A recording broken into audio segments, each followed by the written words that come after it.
Michael and Maria, can you hear us? Yes, I can hear you. Yes. Okay, let me call the meeting to order. Chris, would you do the roll? Yes, Deanna Carlson. Here. Todd Lavieri. Here. Michael Chen. Here. Chris Labrise is here. Victor Alvarez. Here. Maria Weingarten. Here. Robert Hamill. Here. James Yao. Absent. Nicholas Matrakis. Here. Jan Schaefer. Here. Steve Doka. Here. We have everybody but one. Okay. Do we need to seat someone for James? Or is he the alternate? No, he's full. He's do. regular, so we need You to do. seat Steve. Okay. You didn't hear that he wasn't coming? No, just let's see Steve. Okay. Want a motion to All approve right, Steve to So moved. second? Second. All in favor? Opposed? None? Thank you. Okay. Steve, you have absolutely nothing to vote on tonight. Just want to make it clear. Thank you. I appreciate that. If you were nervous, I sense anxiety was building. Freebie. All right. Okay, well, welcome Board of Ed team. I love it when you guys come as a gang. It's perfect. We are not only. Most people we've had to a budget I presentation know, so I know. far. Where are you our other nights? I mean, we're here every second Tuesday, every month. Just want to write it down. It's on the website. This is the first time this Board of Ed has presented their budget as the #1 school district in the state. I think we ought to have a round of applause for the amazing work you all have done. I know it's you and everybody behind the gang there, 796, I know. But Who's counting? seriously, with tremendous, result, accomplishment, and obviously the product. So with that, I'll turn it over to you. Nothing formally prepared, but just want to thank you guys. This is now the fourth budget presentation that we've delivered. It's definitely all of our favorite time of the year. I can speak for everyone and share that with you. Certainly not. Never mind. So but my wife's like, "Where are you going again? Did you have a meeting yesterday?" My kids are like, where are you going again? I'm like, "Don't worry about it. This is a good time of year. I'll see you in a couple months." But yeah, we're number one in the state. What is it? 31 in the country. 30 in the country. So we only have 29 to go. Look, it's a big budget thing. I can tell you, having gone through it now 4 times, I finally over the last couple of years started to understand it. And you come in with a lot of questions and you come in kind of eyes glazed over, not really knowing what you're looking at. And there's this pretty big book, but now having spent 4 years with these folks and seeing the incredible they do, it's just nothing short of. And I feel so confident in what they're delivering and its value that it's going to provide to our students and ultimately our town, because the schools, as we all know, are the crown jewel. I mean, the town is a well-oiled machine, thanks to folks like you guys. And a lot of people move here for the board, not the Board of Ed, for the schools, but they stay here for the community. And we see that just with folks that have grandparents that stay in town, and the kids, they end up moving back to town, and we just got to keep that train moving. And we know that things have gotten more expensive, not just with inflation, but our kids have greater needs. Kids in general just have greater needs, and people that move here because their kids have needs very often, and we're the best school system to support them. I have tons of stories of parents who move their kids to private schools. They thought that they were going to get the best possible education or atmosphere for their kids, and ended up moving back into public school because it was just better. And I would argue that, no one likes to hear this, but I said it last year. I'll say it again. My taxes are 40 grand a year. If it was 50, frankly, for the value that I got out of the schools with 3 kids in the system, that's a home run for me. And I don't know anybody in my position that would dispute that, especially when you're getting the results that we're getting. So anyway, I want to thank you guys for everything that you're doing. Thank you guys for everything that you guys do, and look forward to the next few weeks and getting this through. Thank you. So thank you. Thank you.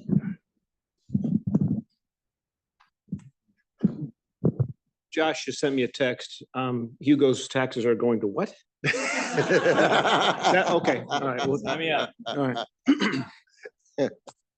Fabulous. Well, thank you, Hugo. Thank you, Todd, Chris, Deanna, everyone here. It is a pleasure to be here with you tonight.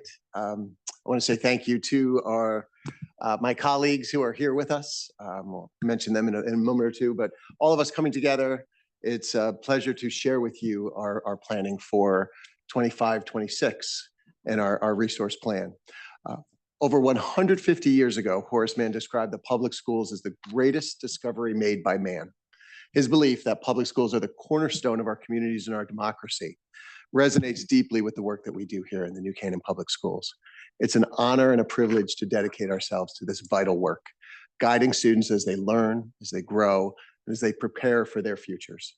So this proposed budget that we'll be reviewing tonight reflects our unwavering commitment to providing an exceptional educational experience for every child in our schools. It's rooted in our district's mission to prepare all students to thrive as educated, healthy, and successful individuals while they're in school and after graduation. As you'll see tonight, a school district's budget, especially ours, is much more than a spreadsheet. It represents our vision for our students. It's reflective of our mission, vision, values, and goals. It's an investment in our shared future and our dedication to continually adapting and improving our work on behalf of our children, given the changing times that we live in. Our schools are exceptional, not just because of what happens in the classroom, but because of those partnerships that we have, our powerful partnerships between students, our faculty, our staff, the community, and all of us. It's a shared commitment that we have on behalf of our children towards our future that makes us who we are as a school district, and I think as a greater community. As we go through tonight, I encourage your questions. Stop me anytime. I'm very comfortable and happy having the exchange that we are used to when we get together because of the mutual respect that we share. I so deeply respect each of you and your commitment to the town and the work that you do. Much like our Board of Ed, which I'll discuss in a moment, I recognize you're all volunteer members of a board that leans on you and your expertise often. And we're here tonight sharing in that relationship as stewards of the town as we continue to consider, think about, and imagine what's possible for our students and our futures. So the budget we're sharing tonight can be seen and understood to be an investment in excellence. The excellence of public schools here in New Canaan, as I said, exists throughout the system. From the moment our students step on the bus in the morning to when they get off, they walk in the front door of our buildings, go to their classrooms, lunch, recess, other activities, specials, PE, after school, the co-curricular activities they might be engaged in, getting home at the end of the day, all of those different experiences that encompass the 6.5 hours of school, plus what happens before and after, all of those moments for students' lives. We have people who are around them, who are working with them, teaching them, guiding them, and caring for them and loving them. That's where when we look at a school district budget, you'll see over 82% of our budget is salaries and benefits, because this is a people-driven business. And we are so incredibly lucky here in New Canaan to have some of the best people working on behalf of our kids. And that starts with our Board of Education. Hugo, our chairman of the board, who just said hi. And he's able to do everything he does without notes. I keep notes. But certainly Hugo as our chair. We have Phil Hogan as our vice chair, Erica Schmidl as our secretary. I know there are other board members, whether they're here, and hello, hey Erica, or I know many of them are viewing from home because of other responsibilities, but all 9 members are invested and involved and contribute to the greatness of our system. And I'm deeply grateful for all of them. As you know, we believe that our work in schools is the most important work on the planet. And I do want to say thank you to a couple of individuals that really contributed to the budget that we have. Because when we build our budget annually, it's a labor, and there's some love, but it's a labor. And it is because we start at zero and we build from the ground up. This is a bottom-up built budget every single year. That's how we feel confident bringing forward to you, Board of Finance, or other Board of Education and others. We feel confident in what the spending plan has become because we know it's resourcing our priorities. So I do want to say thanks to Pat Marinan, who's our budget director, who guides, while she's helping to build this budget for next year, she's managing the budget that we are currently living in and typically closing the books on last year through the audit process. As I'm sure Ann knows, this is, and Josh and others, this is a complex endeavor and they do it brilliantly.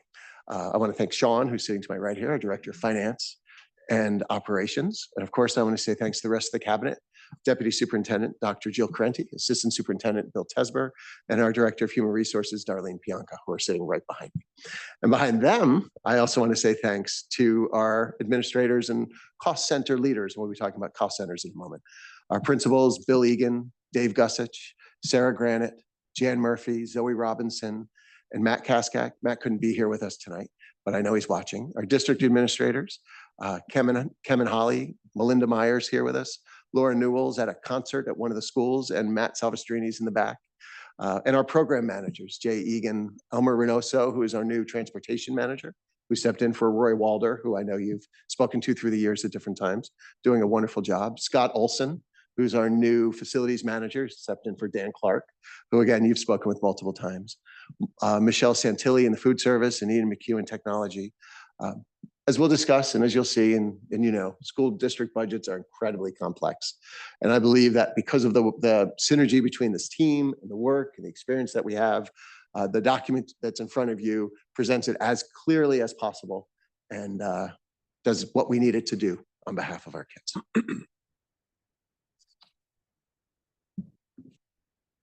So I mentioned this takes a while. These are some of our public meetings, and I'll move through this quickly, but just to get a sense of the vetting process. So we begin in December with our Board of Education with the budget workshop. And that's where we workshop ideas and concepts, because we believe as Board of Education and a district that the quality of the idea on behalf of children is the most important consideration when developing the budget. So we talk about concepts, ideas, what our vision is for our kids, what we intend the budget to achieve on their behalf.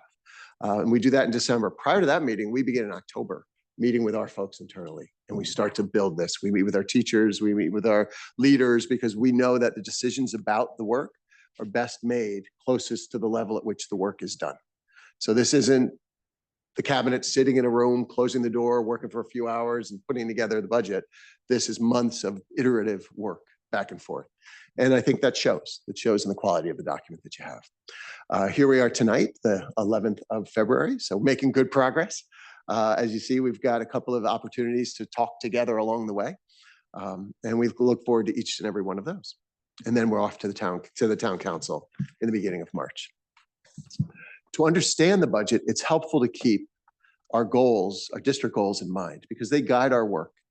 Our resource plan, they're essentially our true north in our planning process.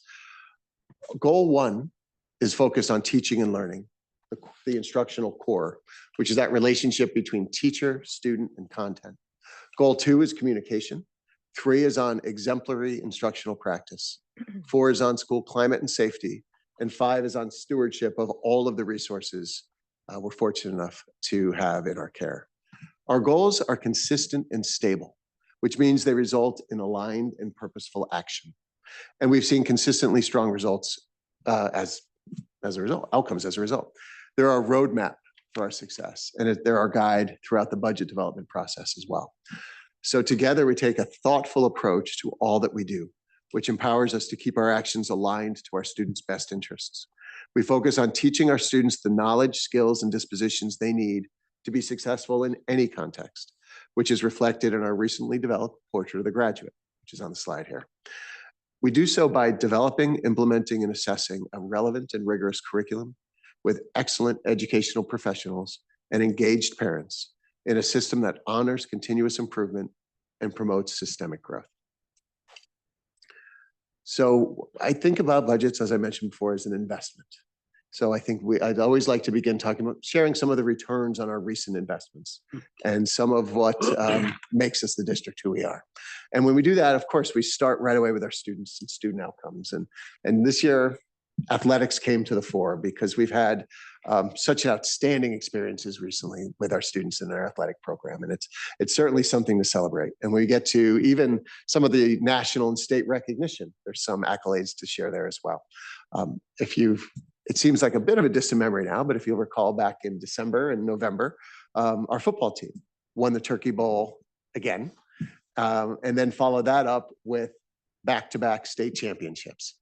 And one of the things I love the dynamics of our football team, because we have stars, certainly they're wonderful players, but really we win because they're a team. They come together as a team. And we sometimes we're underdogs going in some of these games, sometimes we're not, but they always come together, they rise to the challenge and share in the victory. It's a wonderful thing to see. Our girls lacrosse, FCAC championships, boys ice hockey, girls ice hockey, they're in season right now. Last night we actually played Darien in ice hockey. We're number 1 in the state, Darien's number 2. We ended in a 1-1 tie. Yeah, so that's a great setup for what's to come. But all in all, our students perform incredibly well. And another thing to note is close to 70% of our students participate in one or more of our teams. So we have great success. We're one of the smallest schools in the FCI, and close to 70% of our students are on at least one team. That's what we want. We want every student to find activities they can do that enrich their school experience. We think athletics is a great one for that. So great success. Matter of fact, out of a possible 7 state championships this past fall, we won 3 of them. Stunningly amazing. Just some shots of our students celebrating in girls soccer, which won a state championship this year. The field hockey team or lacrosse team or football team.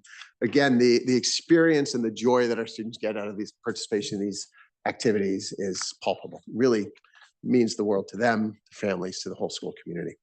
Matter of fact, our PTC has a program initiative that they started at the high school, PFA, at the high school a few years ago, where they want every student who walks through the doors of the high school to be a Ram. Everyone's a Ram in New Canaan, whether they play sports or not. And towards that goal, they're even doing some signage and moving some things around to identify the Visual and Performing Arts Center of the high school from outside of the building. As you go down to the gym, you see the new NCHS athletics. Now you're also going to see Visual and Performing Arts on the side of the auditorium. And in that program, our students also continue to thrive. We have opportunities for them to participate in adjudicated shows with their artwork, music with others, and they continually perform incredibly well. This is some student artwork here, some of those adjudicated shows. This is Cows in the Fog, it's called, by one of our students. We've won gold keys, we've won Scholastic Art Awards, Best Photography, different exhibitions that they perform in. In VPA, Visual Performing Arts, of course, we also have our music program. Here we have our choir performing for the Meet the Choirs night, where we have our middle school and high school meet together and sing together. We have our students performing at our pep rally. And down below is the orchestra festival with an overhead. We have a thriving strings program in our district where kids are playing the violin and others, and that numbers continue to increase. So we have participation in our athletics, we have participation in our music, our drama. We've got hundreds of kids that participate in drama, not just in the high school, but across the district, as you may know. In the high school, we have 5 shows a year, plus a 6th, which is student written and directed, where we have 9th and 10th grade shows and 11th and 12th grade shows, so that we have more opportunity for students to be in the roles, get involved, and it's wonderful to see. For those students that may not do arts or sports, athletics, we also have our co-curricular and our extracurricular activities. Co-curricular being, well, we'll get into some of them. When students are interested in clubs or activities at the high school, they might find a couple of others that are interested, and they find a teacher to be their advisor. An email will go out of the high school, say, there's 5 kids who want to start a beekeeping club. Does anyone want to advise that? And somebody might write back and say, I know nothing about beekeeping, but I'd like to learn, and I'll do it with them.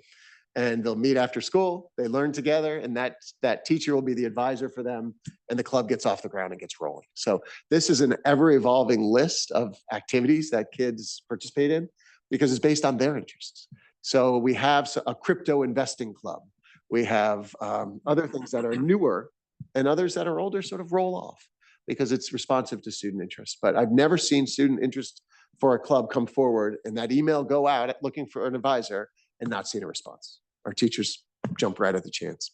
Our Model UN is included in here as well, which is a significant program that encompasses a middle school and high school now, where students travel to colleges and they even go overseas to The Hague periodically to compete.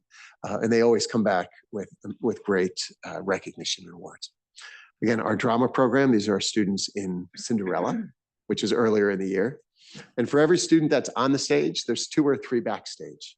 doing the work, doing the set design, the sound, the lights, everything. We really try to involve students in every dimension of the production so they can learn and grow together as a team. And the great joy they feel at the conclusion of a successful performance, it's second to none. It's like their Super Bowl every performance. And it really teaches the students so much. I mentioned our co-curricular and extracurricular. Here we have a Cheddar Cooking Club, they call themselves. They wanted to get together and cook after school. So somebody stepped forward and said, I'll do it with them. And they make cinnamon rolls. They make whatever they feel like making from scratch with their ingredients, and then sometimes share them around the school. Our Model UN, as I mentioned, they were recently up at UConn where they won 3 different distinctions in their competitions. And our broadcasting, which covers our sporting events, does our news and every couple of weeks at the high school and things. We now have new video news programs all the way down in our elementary schools, right? So those students are learning there how to use a green screen, how to edit video, how to present. And again, that goes right up and through.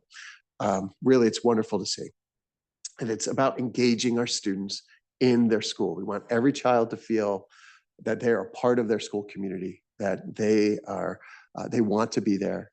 They're creating memories both in and out of the classroom, because we know if every child feels welcomed in that school, then that school's a better place for everybody. Of course, another return on investment is academic. So we also want to take a quick look at our performance in this past year on our Smarter Balanced to begin with, which are the assessments that are given to our students grades 3 through 8 in English language arts and in mathematics. So we went back to 2016 because there's continuing talk and consideration about what's happened since the pandemic, where our kids are. And of course, it's important to recognize this is one metric. That's it. There are many metrics. Education is a very complex endeavor, and you can never boil it down to a single score. But it's an important one. So we have to take a look at it. As you'll see, we're on an upward trend right into 2019. There is no 2020 because that was when schools were closed for the pandemic. So there's no assessment that year. And then we picked back up in 2021.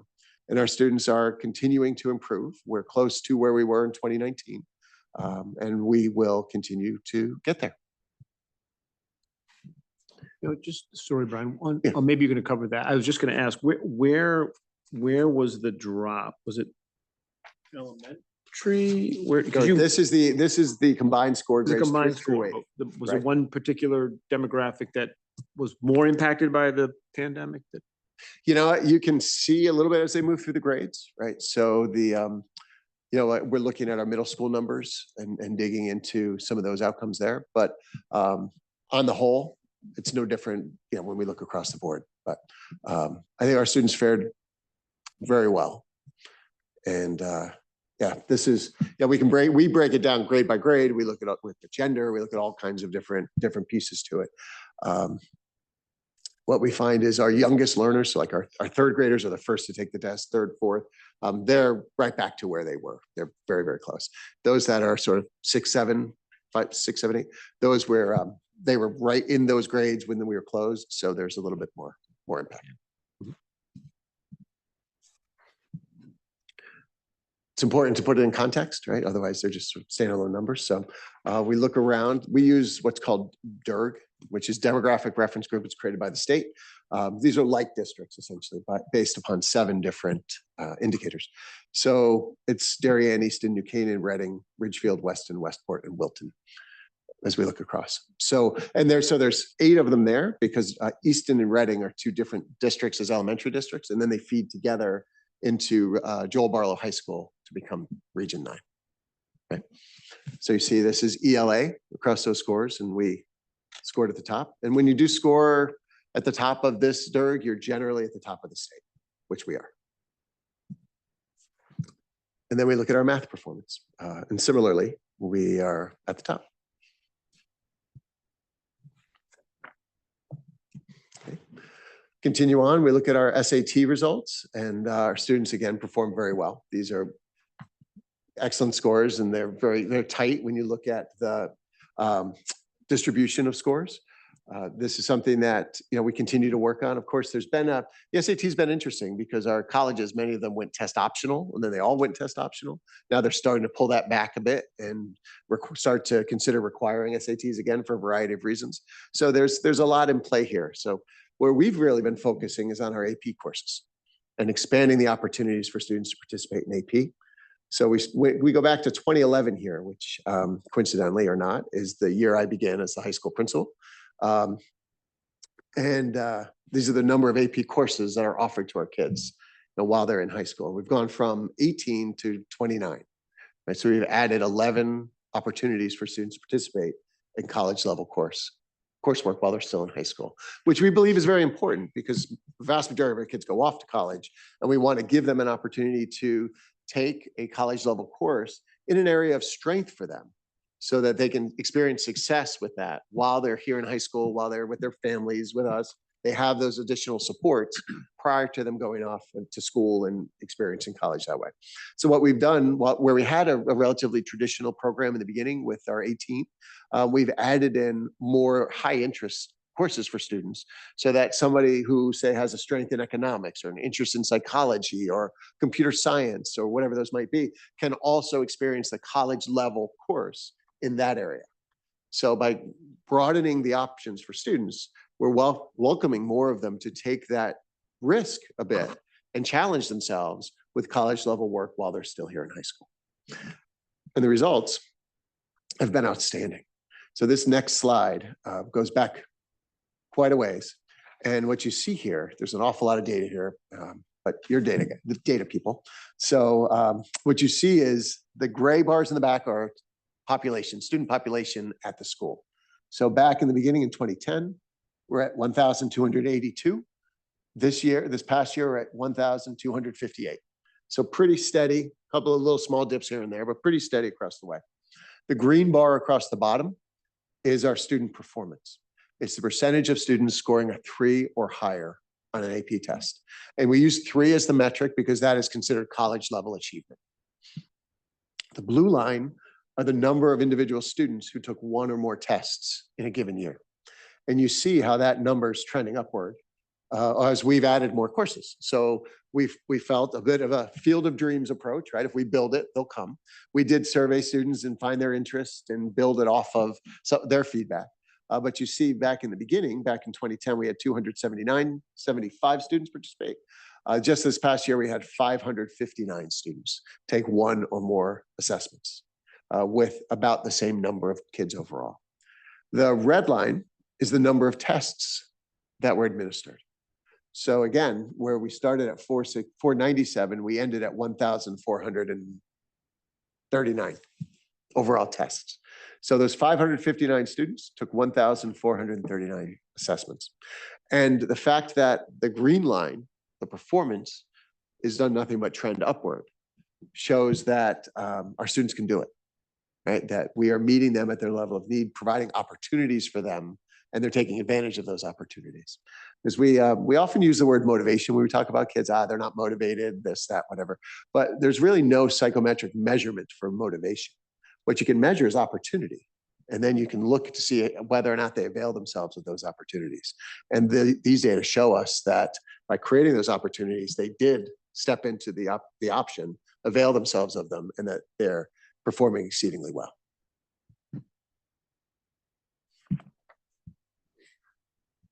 Another metric that we look at, of course, is our college applications.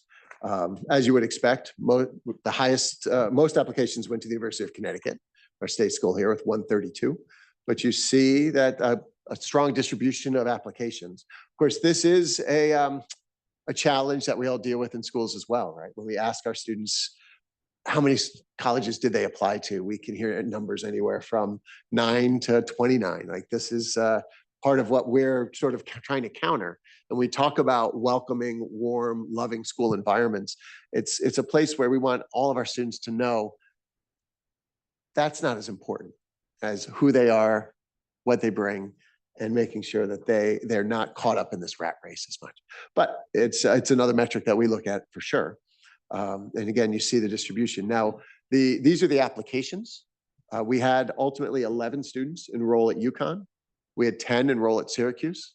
As you know, likely know, Syracuse has the Millman Center for Communications, which is widely regarded as the best, one of the best in the country. And so our video production course, which is doing the news, doing all kinds of things with kids, we always have students that roll into that program and do very, very well.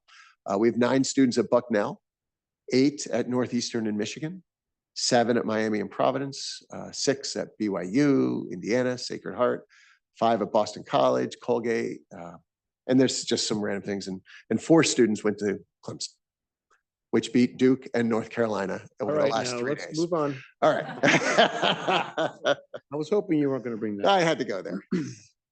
How many seniors were in the class of 2024? About 320, 330. Is the number of AP courses that's sort of flattened out now at 27, 28, 29? Is that it? Is it?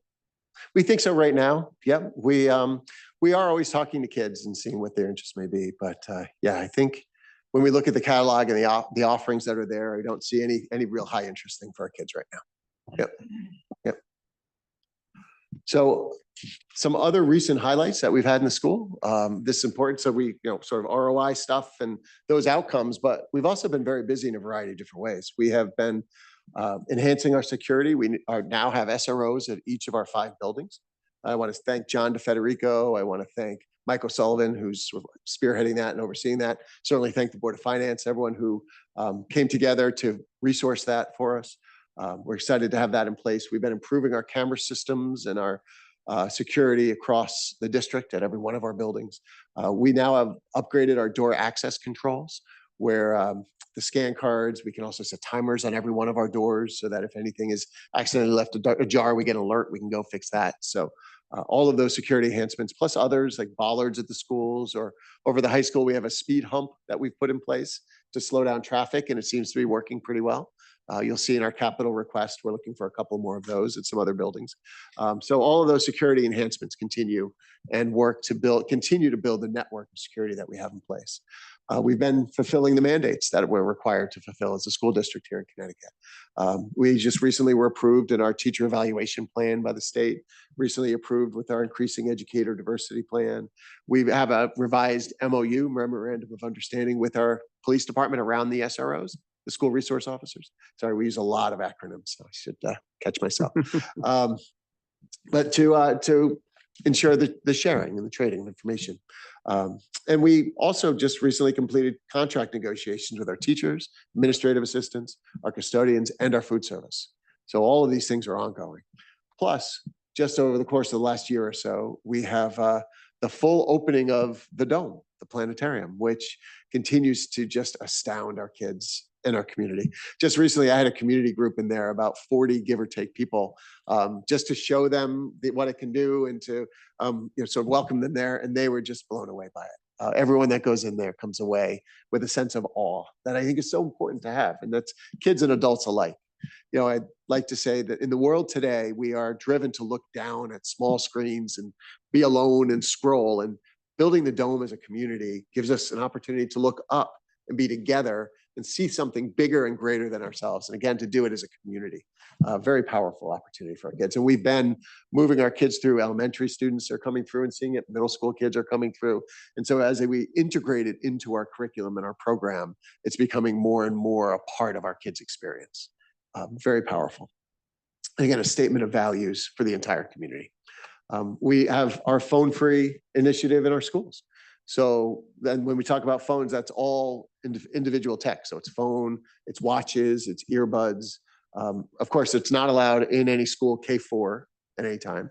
At our middle school, we're using a locking pouch system, the Yonder pouches, where the students walk in the morning, they put their things, the watch, they'll take off their watch, earbuds, put them in the pouch and lock it, and it stays locked throughout the course of the day, all day long.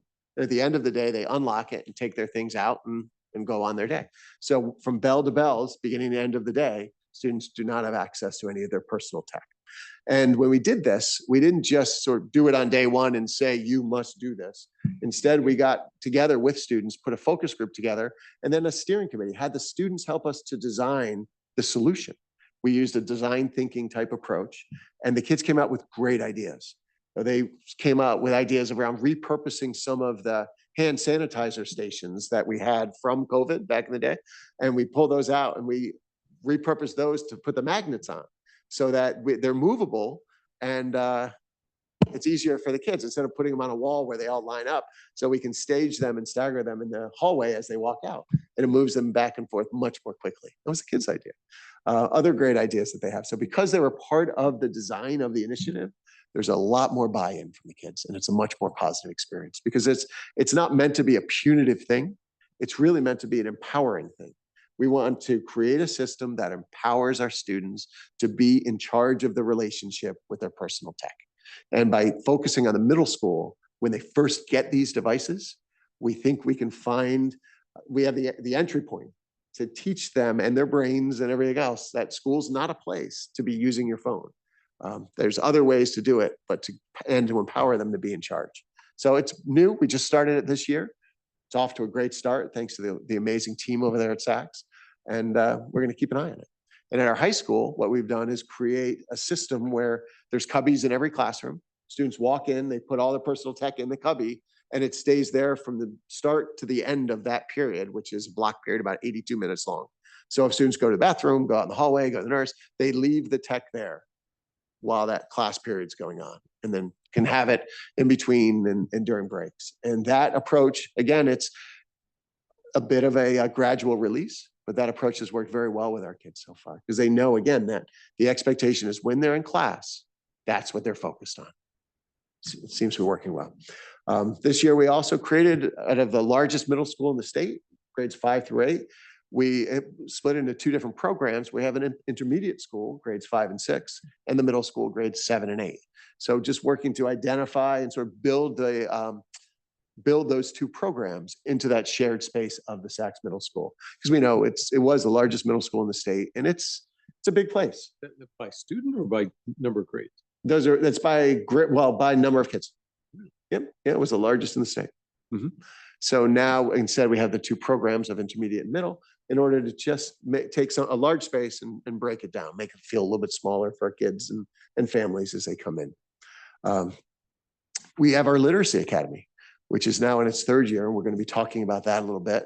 That's something that's been phased in over time. We're seeing great results with that. I've got some data to share you. The successful transition of our launch program and our alternative program, right, over into 220, because they'd been at 39 Locust for a while with us. So that transition has gone very smoothly. We have a plastic reduction initiative over at the high school in our cafeterias. We're phasing out plastic water bottles and going with aluminum, because plastic can only be recycled once, if at all, and it doesn't get turned into another plastic bottle. It might be a bench or something else, but it's only at one time, whereas aluminum is infinitely recyclable and uses significantly less energy to recycle aluminum than it does to create new. So there's a financial incentive for companies to do that. Kids also like them better. So trying to reduce some plastic. We implemented school dismissal manager at the intermediate school because, again, when we looked at the phones in the middle school and saw that so many of our 5th graders were getting phones, we wanted to understand why, because it seems young, right? To be in 5th grade, for the gift sort of to be the graduation from 4th to 5th being a cell phone, it seems like those kids are 10 years old. It seems young. So when we looked into it, we found that it's really more about the fact they're going to the middle school and they need to be able to communicate with their parents where they're going after school. Or vice versa. The parents tell them you can go home today or you can walk downtown, do whatever it might be. So when we uncovered that, we said, well, let's create an alternate system for that communication. So maybe they won't need the phone so much. So we worked on it, and the intermediate school looked into it and said, we want to use dismissal manager, just like they do at the elementary in the intermediate, so that parents can communicate through that and won't need to use the phones. And as a result, that communication is there and is strong. And it's anecdotal at this point, but I believe fewer 5th graders have phones. Many of them are not bringing them to school, whereas many of them were before, because they can't use them during the day and they don't need them for that purpose. You may have Is said that this. pro- Oh, sorry. no, you got. Is that program only for the 5th graders? I believe it's 5th and 6th. Okay. Yeah, for that intermediate school. Am I right on that, sir? Yes, 5th and 6th. Mhm. Yep. We've continued our strong partnerships with our PTCs and the PFA, right? So they continue to make incredibly generous donations. We just finished the basketball court outside over at Saks. a significant project. We've been doing work with our outdoor learning centers. I mentioned what the PFA at the high school is doing by the signage, moving the New Canaan High School sign and creating a new one for the visual and performing arts. And when you pull into the high school, you'll see a rock wall that's in the style of the signage at the library, which says New Canaan High School on it when you pull off Farman Inn. And that was another donation from the PFA. So really an awful lot of partnership and thinking about beautification and pride in our schools. Something I'm incredibly proud of and humbled by is a program we call our Cookie Program, which is through the New Canaan Community Foundation. An anonymous donor has funded now for the second year. It's a program that supports our students who are on free and reduced lunch by putting money each month into their account so that they can get more than just the basic lunch, which they're entitled to through the free and reduced lunch program. So we called our Cookie Program because as a result of this, over 3,000 cookies were sold to the 150, give or take, kids who are in the program throughout the course of the year, because they want to be like everybody else, right? So they were sitting at tables with kids, and those kids would have cookies, they'd have juice, and they would just have, the basic lunch. And that's not the case anymore. And it's, to me, it's one of the most moving programs I've ever been a part of. And it's thanks to just a beautiful family and person who is the donor and the community foundation and who helps to support it. Just really powerful stuff. And again, that's when I talk about mission, vision, values, and goals, that speaks right to our values. Values as a community, values as a district. It's powerful. And of course, our partnership with other external groups like the Community Foundation, New Canaan Cares, where we're always working together on behalf of families, because we know the work we do in schools is very, very limited if we don't do similar work with our families. So we're doing this stuff in conjunction, whether it's the Dr. Eliza Pressman, other conversations that we've had through the years, powerful stuff, bringing people together. And of course, other large scale presentations. Like just recently, we had Scott Driscoll a few months ago speaking about parenting your child in the digital age. So we're always trying to equip our families to be prepared. So with all of those student generated outcomes, here's some of what the adults are working on in the system as we continue to look to improve on behalf of our kids and our families and our community. I know what you're thinking. You're thinking this all must cost a lot of money. And it does. And we're incredibly grateful for everything that we get. But I also think it's important to take a look comparatively and see sort of how that lines up, right? So there's a lot on this slide. I recognize that. So I'll walk you through it very quickly. So we have our districts again that are in our DERG, in that demographic reference group. And here you have Joel Barlow, Reading, and is Easton on there? Not Easton. You have those as two separate things. Because again, they sort of report out separately as district. But as we look at it, we've got the districts on the left. Then we have NCEP, the net current expenditures per pupil. That is what you would colloquially call per pupil expenditure. So for every child in the district, this is what the cost is all in. Now, it doesn't mean that if a child leaves, we save $24,477, right? It doesn't quite work that way. What they do is we have to report out every year in our audit to the state. They then take that number, they normalize it across the entire state with every district. So they will control for all different variables. It is not capital expenditure. This is operating budget. After normalizing it, they also at the same time are looking at average daily membership, which is your student population. So how many students on average over the course of the year attended on any given day? Look at that. Look at this. They pull it together and they come up with your net current expenditure per pupil. As you see where we sort of fall with looking at us against our comparative districts. And then the number 43 is the rank statewide out of 166 districts. So we're in the second quartile of expense per pupil based on the NCEP. And then Anglic on the far right is adjusted, equalized, net grand list per capita, which is essentially the wealth ranking across the state, right? So you have, of course, in our DERG, you've got Greenwich, you've got Darien, you've got Westport, you've got us, some of the highest Anglic communities in the state. So just to put some context around this a little bit. And you can do this because, again, all these numbers are published. The average daily membership is published, the total expense is published, you see all the formulas. So if we were to have spent, this is 23-24 numbers on the NCEP.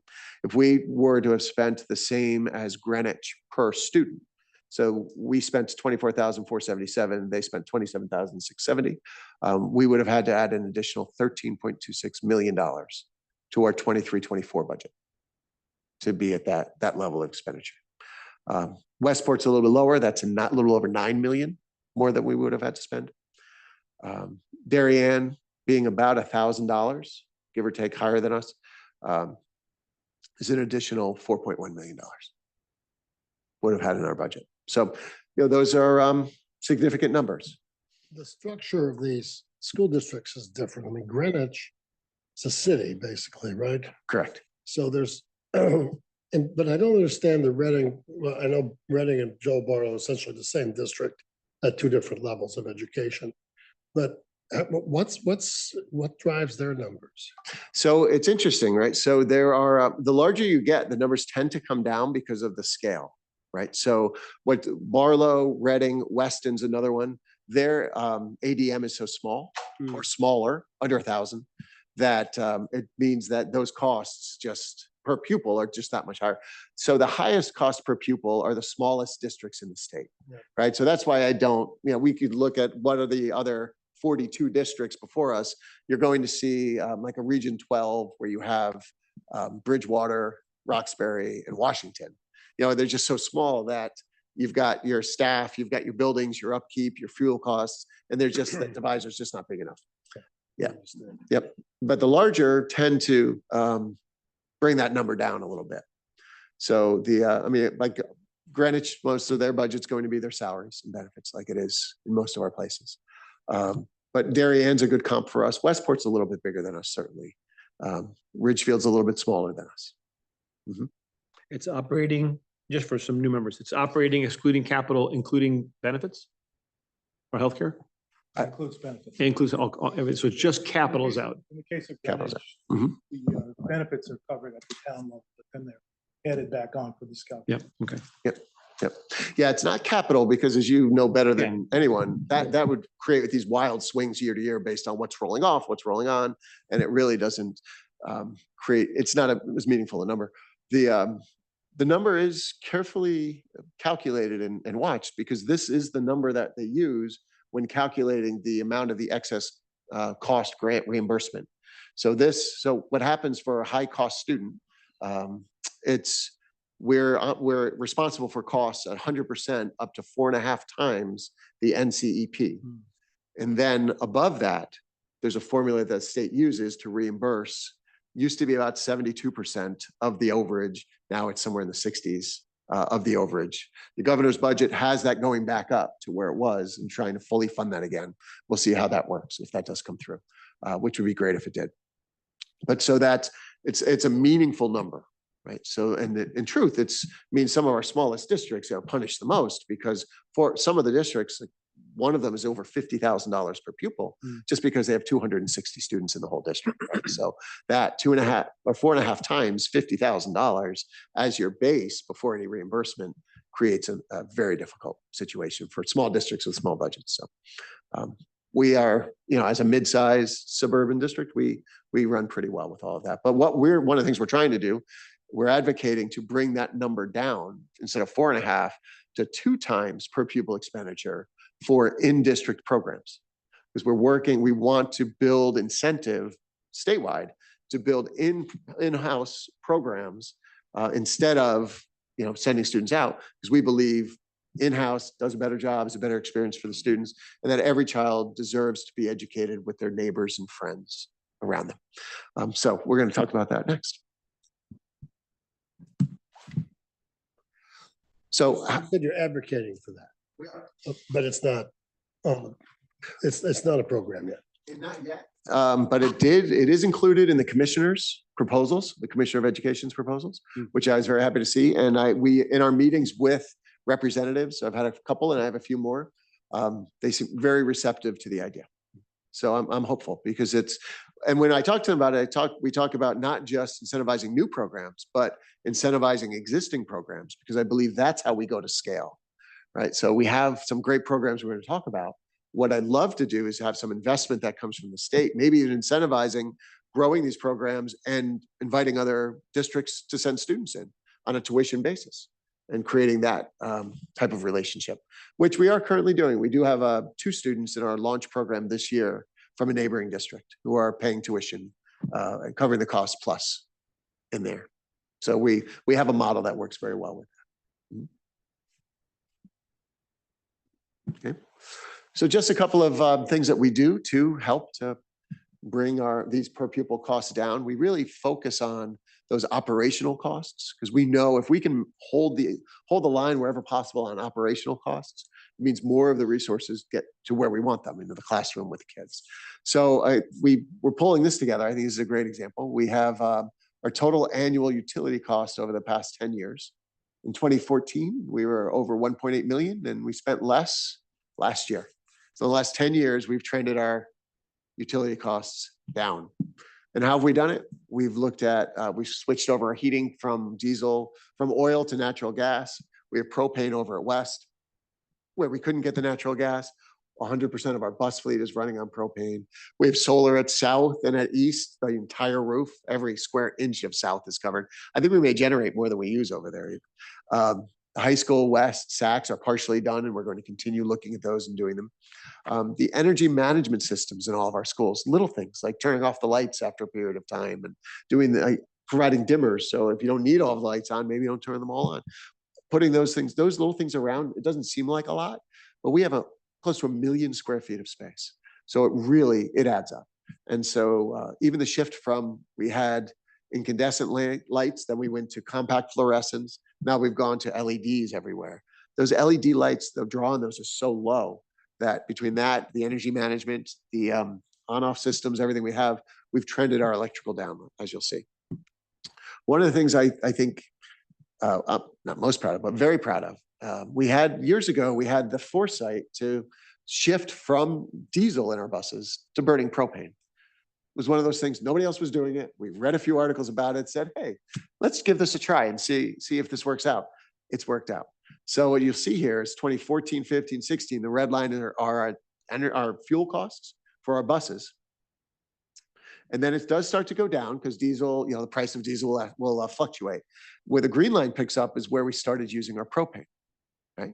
And as you look back 2 years ago, we added 7 buses with our school start times.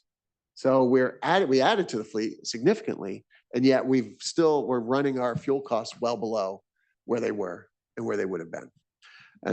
Another way to sort of look at that. What's the useful life for a propane school bus? So great, I'm glad you asked, because it's longer than a diesel by a good margin. Because when diesel burns, it's dirty and gums up, and there's more wear and tear on the engine. Propane burns very cleanly. So it's good for the environment. It's practically zero emissions. It starts regardless of the temperature outside. So with diesel, sometimes where some of these very cold nights, we'd have to leave the buses running overnight because you wouldn't get them started in the morning. Propane will start at -50 degrees because it's under pressure. So that fires right up. It's quiet, and since it burns clean, it's a longer engine life. So where I was going with this question is, so at the end of the useful life of the entire fleet, is there a thought of going to electric vehicles? So we're looking at it a little bit. So we phase these in over 3 years, right? So we did that intentionally so we wouldn't have to replace an entire fleet at once as we looked at it. There are some incentives and some grant incentives and otherwise around electrification of the fleet. The problem is the incentives right now exist for those who are running diesel. So since we're in a transition, they're trying to get the worst offenders off the road first. So they're incentivizing, and some grants are available there. But I will share with you what we have done is we renegotiated our propane contract down from 170 to 162 down to 119. so down to $1.19 a gallon, and 5 then year fixed. 5 years fixed. And then we reached out to grant programs, federal or state. I'm sorry, federal grant program that offers a 60 cent reimbursement per gallon. So, We're working on getting it for free. yeah. So we're doing okay. Yeah. Let us know. Where's the research come from? State of Connecticut? Clean Air Initiative. Yeah, and so as you. Turn this again, into a so- revenue generator. We need to know. 5-year lock, you're gonna be reselling it. I'll tell you what that is. You're gonna be. Well, you know, it was one of those things, we decided to try it. It's worked out incredibly well, right? And it's sort of do good, do well. So we're saving this money doing these things and it burns clean. It's better for the environment. Our buses, you can be right behind one of our buses at a red light and not have to roll your windows up. It's not so bad. Yep. Another way we've been sort of reinvesting and looking to. But just one Is thing, it- you of didn't course. really, I don't want to lose that one chat. Yeah. That's the total fuel cost. That's propane. What is this? Everything? in This that is, That's all utilities. Turn your- excluding- looking at this one. Oh, hold that button in the middle. You got to hold it for a hot second. There you go. Okay, he's looking at this one. It's the utilities. It does not include bus fuel. Okay. That's what you're asking. Just okay, yeah, okay, that's what I was good. Because I think the point is, Yeah, this one is okay, bus that's, fuel. that's what total means. Referring back to the $1.9 million utility chart. Yeah, no, this is everything, I think, right? This Yep. Total, that. Blue is everything. This is just bus. Yeah, go to Bus the fuel. total. My point was though, over this period, had we been on that track of, where you going? Okay. You're driving me crazy. Total fuel cost, 10 Rainbow years, color chart. that guy. Had we stayed on a course of the speed of 2015, 16, Mhm. right? We had, you could do this. It's got to be several $1 million of avoided costs. And depending on what you do, getting them to pay us for it. You've got a 5-year window for sure of avoiding couple of $1 million probably over that period of time Oh, yeah. between solar, Hands work down. you've done internally in the infrastructure, fuel. I don't want that to be lost on people. Yeah. And we talked about this several years ago. You made it happen. It's real money. And it's real money. You know, this is the real true avoidance of costs. So I just want to take a pause there because that's a really great accomplishment. Thank you. Brent, can you, it was interesting today. We were driving around looking at some buildings and noticed a lot of snow on our solar panels on the buildings. I mean, are you noticing sort of a diminished credit during the winter time, like this winter, because we've had snow? I think we were told it was going to melt off and it's not. So, You know, we may have different structure to our agreements. So ours are PPAs. okay. So we're renting the roof out to the company who's generating the power. Okay. And then we buy back at a discounted rate. Okay. So it doesn't really So matter. it's up to them to come to clean, to fix, to do it. And those are 20-year PPAs at locked in rates. And Okay. one of them's what, 3.5 cents or something, Yeah, the solar incredibly good companies rates. maintain them for 20 years. Mhm. We purchase the electricity from anywhere from 3.5 cents a kilowatt hour to about 5. So you created the real estate. Exactly. So we did it that way instead of owning and then getting it from the credit on the sell back. We let them get that because and their incentive in part was the tax credits and other things that Okay. we can't use. So, yeah, it was originally a Dr. Keating structure to the agreement. It served us incredibly well. Yeah. Yeah, continues to. Mhm. So, yep. Yeah, and thank you again for highlighting that because I do think, we talk about sort of saving as removing, but often it is about deferring, right? It's sort of here we're able to, and these are operational costs. Whatever we pay for fuel, doesn't matter. You're still getting the fuel, you're still getting the gallon. But if we can pay less, that's more opportunity to make sure that we're funding this. Well, these are just capital decisions we made 5 years ago, 8 years ago, 9 years ago. And it's just, Exactly. it's good to see that's why this is great. These are great charts to have in here. Yep, thank you. And yeah, the power is a great example of that. If you remember, we did the on-bill financing to switch out the lights. Each one was about 250,000. Took us a couple of years on the on-bill financing to pay that back. And once it's clean, now we're saving. Yep. It's great. I think another good example of that is sort of programs that we build around specific need, like our literacy academy. So Literacy Academy is a program that's been developed at each of our elementary schools. It's one overseen by one person across all 3 schools, and it's designed to meet the needs of the students who are struggling the most as they learn to read. We know that grade K right up through grade 3, students are learning to read, and afterwards they read to learn. So we know that there's a very important inflection point there. We're doing an awful lot of work. It's a science of reading approach using Orton Gillingham. It's intense, and the teachers that do it are highly trained, very skilled, and love that work because of the results that they're able to see. We are now in the process of becoming an Orton Gillingham Academy certified. And it's a 3-year process that we're going through this Orton Gillingham group. And if as it comes together, at the end, we'll be the only public school in the country with that program. We're very fortunate to have a highly trained Orton Gillingham fellow on staff. So she's doing our training in-house, and she's able to do the observation and do the training. So it's really helping to build capacity, not just in the Literacy Academy, but for all of our teachers across the elementary school and into the middle school as well. So it's really taken off and doing very, very well. This is 2 years ago? This is our 3rd year. Yeah, this is our 3rd year Or now. 2 years, yeah. Yep.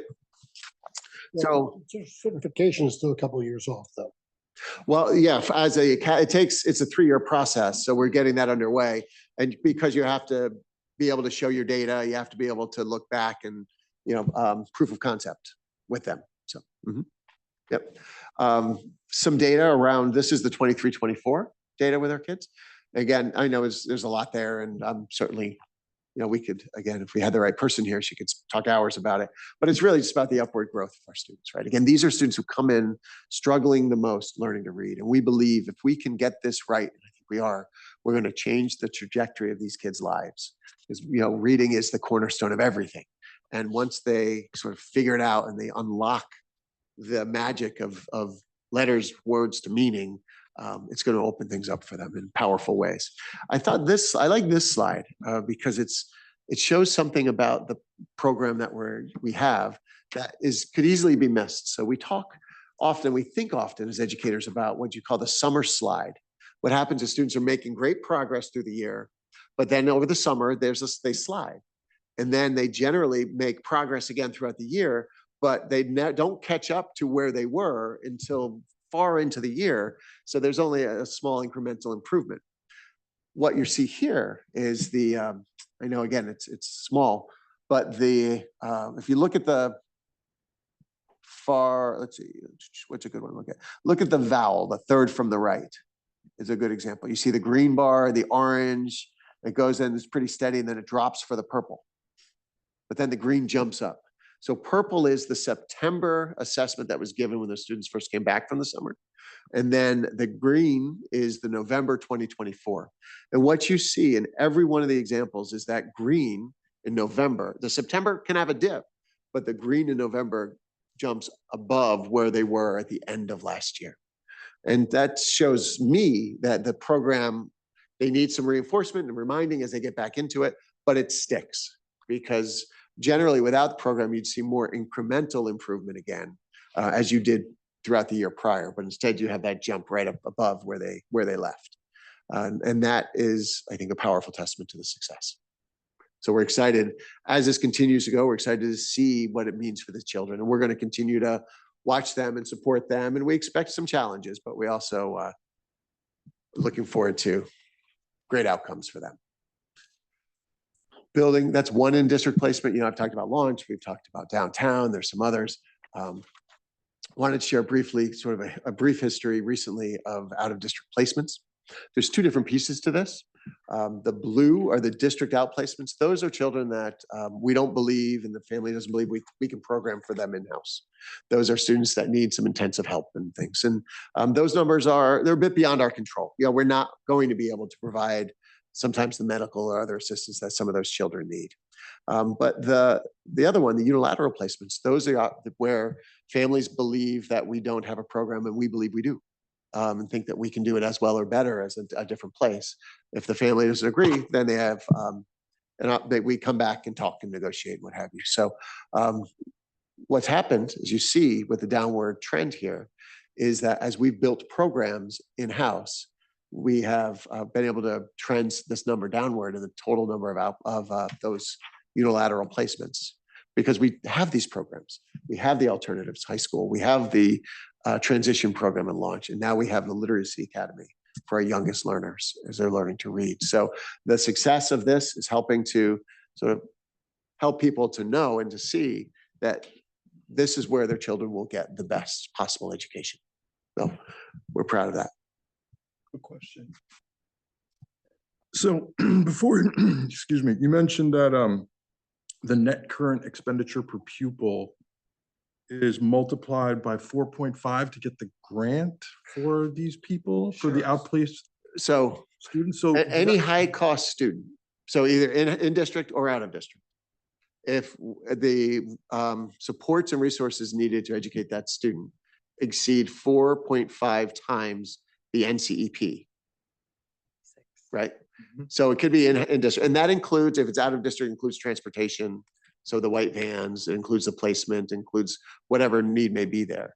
But yeah, if it goes more than 4.5 times the NCEP, then there's a reimbursement up of about 62, 68% of the delta from there to the I max. see. Correct. Is that the only time that the grants that we received are based on the NCEP? Or are there other grants that are contingent upon what are It's a good question. I would have to look. That's the primary one for sure. Okay. Certainly the ANGLIC is used in grants from the state. So our so they're not great with their acronyms. They're all too close. So excess cost is the special ed piece, right? Then they have something called ECS, which is educational cost sharing, which is the state's way of funding education. Now in that, they're really looking at the ANGLIC. So they're looking at your wealth measure, and it's on a scale based on that. And they've got other things they use in the formula and calculation of that. And they've modified that formula over time. They have. So we've gotten less over time with a modification of how they reimburse. Right, so there's legislation now that looks to wind down that money going to the upper quartile in ANGLIC. And actually, I'm one of another group of superintendents and CAPS and others that are advocating for hold harmless. You know, if you're going to adjust the formula, that's fine, but hold our districts harmless and allow us to at least budget and maintain what we've been getting through the years on the ECS. Okay, so we want to lower our ANGLIC score, but increase our NCEP in order to maximize our We grants from actually the don't state. want to lower our ANGLIC score because then our tax revenue goes down too. Yeah, you know, we always want to keep an eye on the NCEP for sure. Certainly the ability to pay, we have a high ability to pay, and the need to pay. We work very hard to manage that as best we can. How do you quantify this page? Because am I right? It was together, it's about 85 at the peak there in 21, and now you're looking at 60 total? I roughly added the two bars together. Yeah, generally, yeah. So in the, let's see, 21 is the highest year. We had 17 outplacements and 65 unilateral. Yeah. Yep, so 80 and change. 80 and change. And then what we had in 25 is 18 and 41. Yeah. Yeah. Again, the blue we really can't control for that, right? That just, sometimes people move into our district and their child's outplaced, sometimes needs emerge. And there are some that we don't program for, understandably. I didn't quite put the unilateral versus the outplacement. Just Sure, really sure. quick. So outplacement is, we have a student in special education and we can't meet their needs in district. So it can be someone who has a significant health need, who needs nursing care 24 hours a day, 7 days a week, something along those lines. Maybe that's not a great example, Bill, I'm sorry. But that's something we can't program for, right? So those are the outplacements. The unilateral placements are when we believe we have a program in district to provide the child with a free and appropriate public education, which is our responsibility as a school district. The family feels otherwise. So then they pull the child out, enroll them elsewhere, and then come to us requesting tuition. And then becomes a negotiation.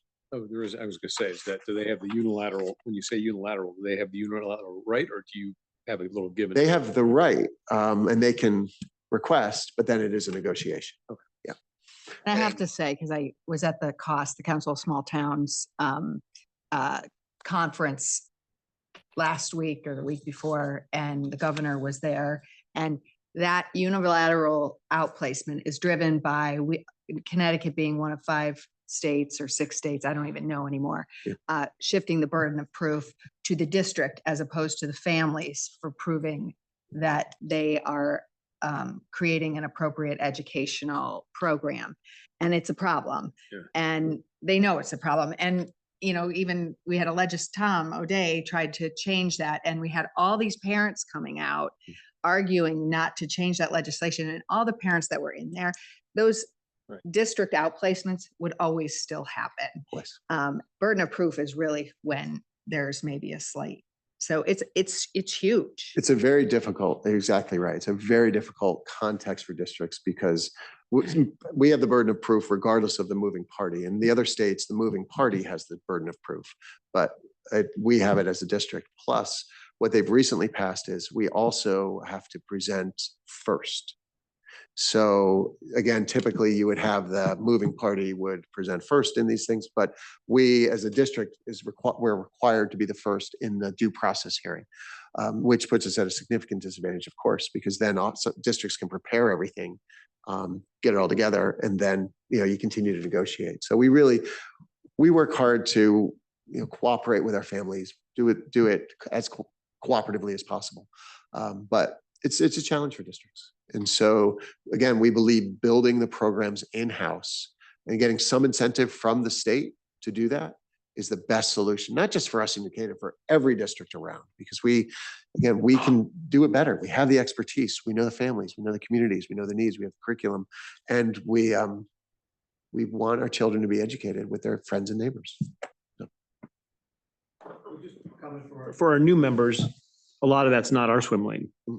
But all we do is ask that you do what you just described. You think it through, you work it out, you keep tweaking what you're doing to keep, and as the rules change and as the programs have to change. And I think every year, and it seems to make progress, which is in a very tough situation, no matter how you slice it. So, And working with our legislators, because that's huge. And if we could get, you have a natural advocacy group, obviously that's going to be vocal, but maybe the other 90% should show up sometime. yeah. So what is that, again, what does that equate to, or what's the end result? And we'll talk specifically about our out of district placement number. You'll see it's trending below market sort of increase because of, again, the department, everyone's good, great work. So these are numbers that, again, are based on the state reporting numbers. And just to get some context, so we looked at 324% of the overall expenditures. So when we look at our special ed expenditures, what of our budget, what percentage of that budget is in special education? What are those expenditures? Then we look at what are called prevalence rates, right? So of our students, what percentage of our students are receiving services is under special education? And we looked at 22.3 and 23.4. And one of the things that we take great pride in is the system, MTSS, we're called multi-tiered systems of support. We just call it RTI. It's how we address student learning challenges while they're students in our school, in our classroom, prior to referring to special education. I think we do an outstanding job sort of identifying students that need some additional supports, getting them those supports, getting them back on track, and helping them to catch up and stay out of the special education system because maybe they don't need, maybe they have a skill deficit somewhere else that we can get them back on track, get them going, and they're perfectly happy and successful. So thanks to Dr. Correnti, our curriculum specialists, and the work that our principals do, our MTSS system is, I think, world-class. I mean, I credit that to some of the prevalence rates that you see here. Again, looking across at our spending here, the 19-20% tracks well when we look across our comparative districts. Good.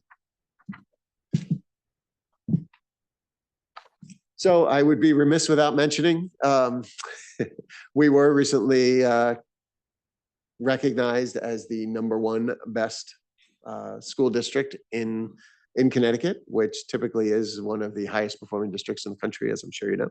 Our high school, our middle school, our elementary schools were considered the numbers 1, 2, and 3 That's incredible. middle schools in the By the way, state. that's. Yeah, I think so too. Yeah, Really. Yeah. I've gone to one of those a long time ago. Yep, and credit our principals who are here, credit our staff, our families, everybody just really doing amazing work.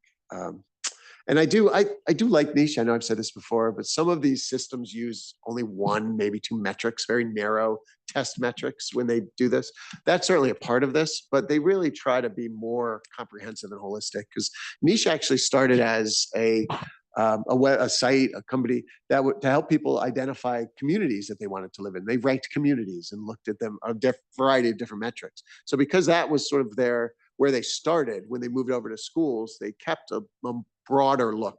Some of these others, like US News, others, they'll look at some different metrics when they look at high schools, for instance, but they're looking at those metrics only to determine eligibility to rank. When they actually get into the ranking, they'll typically use a percentage of students who took an AP test. That doesn't even mean they took a class around AP. You can just take a test, right? So back years ago when I was the high school principal, one of these rankings came out and I met with the board of realtors and I told them we could make New Canaan High School the #1 high school in the state next year. Just pay for every student to take 1 AP test regardless of their score. Right? And it was that narrow of metric. They've since broadened it a bit. They do look at how well the students do on those tests now. And I don't mean to take anything from them. They serve their purpose, but I think niche is better serves ours because they do look at a little bit more. Again, there's limitations, and education is incredibly complex. I mean, look at what we've been talking about all night so far, and that's what we love about it. But it matters, so we're proud of it. #1 best places to teach in the state, and #1 with the best teachers, which means we are creating the conditions for our teachers to thrive. Again, this is like the APs. We're creating those opportunities, and our teachers are taking those opportunities and thriving. And I think that tells a lot of the story. And again, #3 for student athletes. When you get into the national recognition, again, I think 30 is underselling us quite a bit, but to be number 30 out of 10,561 districts, I think is pretty powerful. 24 out of over 11,000 districts about it with our teachers. 36 out of over 11,000 districts, best places to teach. And this one I love too, number 18 out of close to 10,000 districts, best school districts for student athletes. You know, when you think about all of what we offer our kids here in the New Canaan Public Schools and at New Canaan High School, athletics is certainly a part of it, but visual performing arts are equally important, as are our co-curriculars, as are our academics and everything that we do in the school. When you think about California, Texas, Florida, other places where schooling, they sort of have places where that are just churning out college athletes, right? But maybe don't have that whole child approach that we do, right? The school climate and culture that we have. Again, the percentage of kids that are involved in the drama program alone is significant for us. So I really think that speaks to, again, quality, right? And the work that goes on, but it's a real compliment. And if they ranked based upon visual performing arts or some of these other metrics, I think we do equally well, which is a testament to everyone doing that work. So as we get into our 25-26 budget, a couple of things to keep in mind. I do think of this as investing in excellence. The excellence in the New Canaan Public Schools continues. We see it in the outcomes that our kids experience and enjoy. We see it in from kindergarten right on up, actually our pre-K right up through, and even our students in the transition program, right? Because we do run a pre-K program for kids that if they're in need of special education services, the state works with them up till they're 3 years old, birth to 3, and then we pick them up at 3 years old into our pre-K program.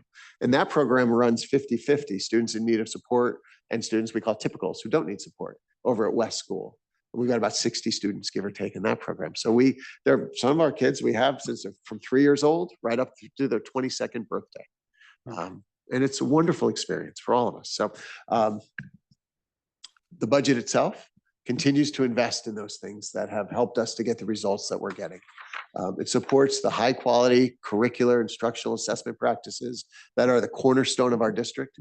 Our schools are challenging places. Like, these are places that kids are asked to, they're pushed themselves to think deeply, to write, to read, to problem solve, to design, to do creative things, to grow. So that's where we start. And again, we get to these results. Of course, we're continuing to resource the safety efforts, security efforts, and focusing our needs on areas of greatest student impact, which are some of the things we've been talking about. So as we look at the budget, now I'm going right into some of that. This is right in your budget book and your pages. We always take a look back, and we'll go back a couple of years because you'll see under the headings here, you start with the 2022 expended, 23 expended, 24 expended, because those budgets now have been executed, closed out, reported, audited, and done. So we know exactly what we've expended in each of the line items, each of the accounts, and those are all actuals. When we get into this year's budget, of course, we've developed this budget for next year while we're just really getting into this budget. And so what we do in December is we project where we anticipate each of the thousands of line items is going to end at the end of the year. And then we create a projected budget. Because what we want to try to avoid as much as we can is budgeting budget to budget. So we go to projected using the experience that we have from past years and what we know to be true based on the year that we're in, to try to get a more accurate sort of recalculation of the budget. So we talk mostly about what's the change in the budget, the request for 25-26 versus the projected for 24-25, which is demonstrated on the next slide. So as we look, the largest driver, of course, in dollars is going to be our salaries. We'll get into the staffing plan in a couple of minutes, but that is the largest driver. And if you look at salaries, you look at benefits, those two numbers together are the vast majority of the increase year to year. And that's typically the case in every school district because, again, salaries, benefits, it's about 82% of our school district's budget. And generally it runs somewhere between 80-82% in districts. Sometimes it's a little bit less in some of the largest districts, but generally how it runs. In some of the other budget items or objects, as you'll see, we have some variations, some that might look larger than percentage-wise, but generally on the whole, they're not large numbers. And we can talk about sort of what some of those drivers are. What we do, for instance, and I'll get into it, but the textbook line, for instance, we don't flat fund textbooks year to year, right? We say, what are our needs? Where are we? And so that number will go up and down. Last year, we were fortunate. We didn't have too many needs and that number was a bit lower. This next year, we have some online subscriptions that are aging out and some other things that have driven that up, some needs in science and some other areas for some textbooks. We have some details. I'm sorry, can you just go back one slide? Of course. To point out maybe to everybody, so if we just look at 2022, the salary line, step back. Yeah. I think this is up generally 20+% since 22, right? To the proposed budget, roughly a little more. Headcount's flat, called flat. So first question everyone asks, what's going on? Salary line is up 15-ish from 62 to 73, right? Sean, correct me on that. Benefits 50%. So I don't want everyone to lose sight of what's driving that change over these last few years. 50% increase on that one line item. The rest is more or less, 2s and 3s and 4s, as you said, but that's it over, each year. That's a biggie. Just didn't want to lose that because it was a very important driver of what's changed over the last few years. In fact, if you go back to when you started, even, I'm sure the budget's up 60%, headcount's flat. Sure. I don't know what benefits are up over that period of time, but I'm sure it's huge. Oh, it's got to be. Yeah. Yeah. And when you talk benefits, it's the one big driver in benefits, right? Which is the insurance. Yes, of course. Yeah. Yep. It would be, I think, interesting to see what the budgets were for those earlier years versus the actual, because several years back, you'll recall, one of the things we wanted to try to get at was actual to actual. And it's very hard to do because obviously you don't know what's going on. You gotta produce a budget. But it would be interesting to see what the delta was between the adopted budgets and the actual in those closed out audited years.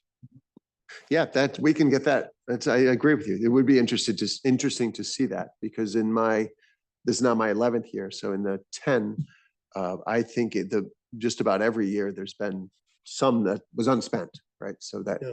and you know, the way it works is it's a single appropriation to the Board of Education, but it's, as it's spent out, anything that's unspent at the end of the year, it rolls back to the town, right? So I believe this year, was it, do you remember what the number was? It was about 500. Yeah, about $500,000 this year at the end of the year that rolled back, right?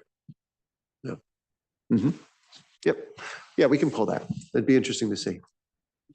And is that why, I mean, you had your budget and then the projected, and I was ready to question that, but I noticed at the bottom, you've got it, it's the same. Did you must have forced that to balance because that is the budget and you'll live within it? In other words, projected is off, but there must be a plug in there somewhere. Well, there are some discretionary accounts, right? So whether it's overtime or substitutes or other things that we can't encumber all the way through. So there are, there's not necessarily a plug. It's really as we move things around, we anticipate.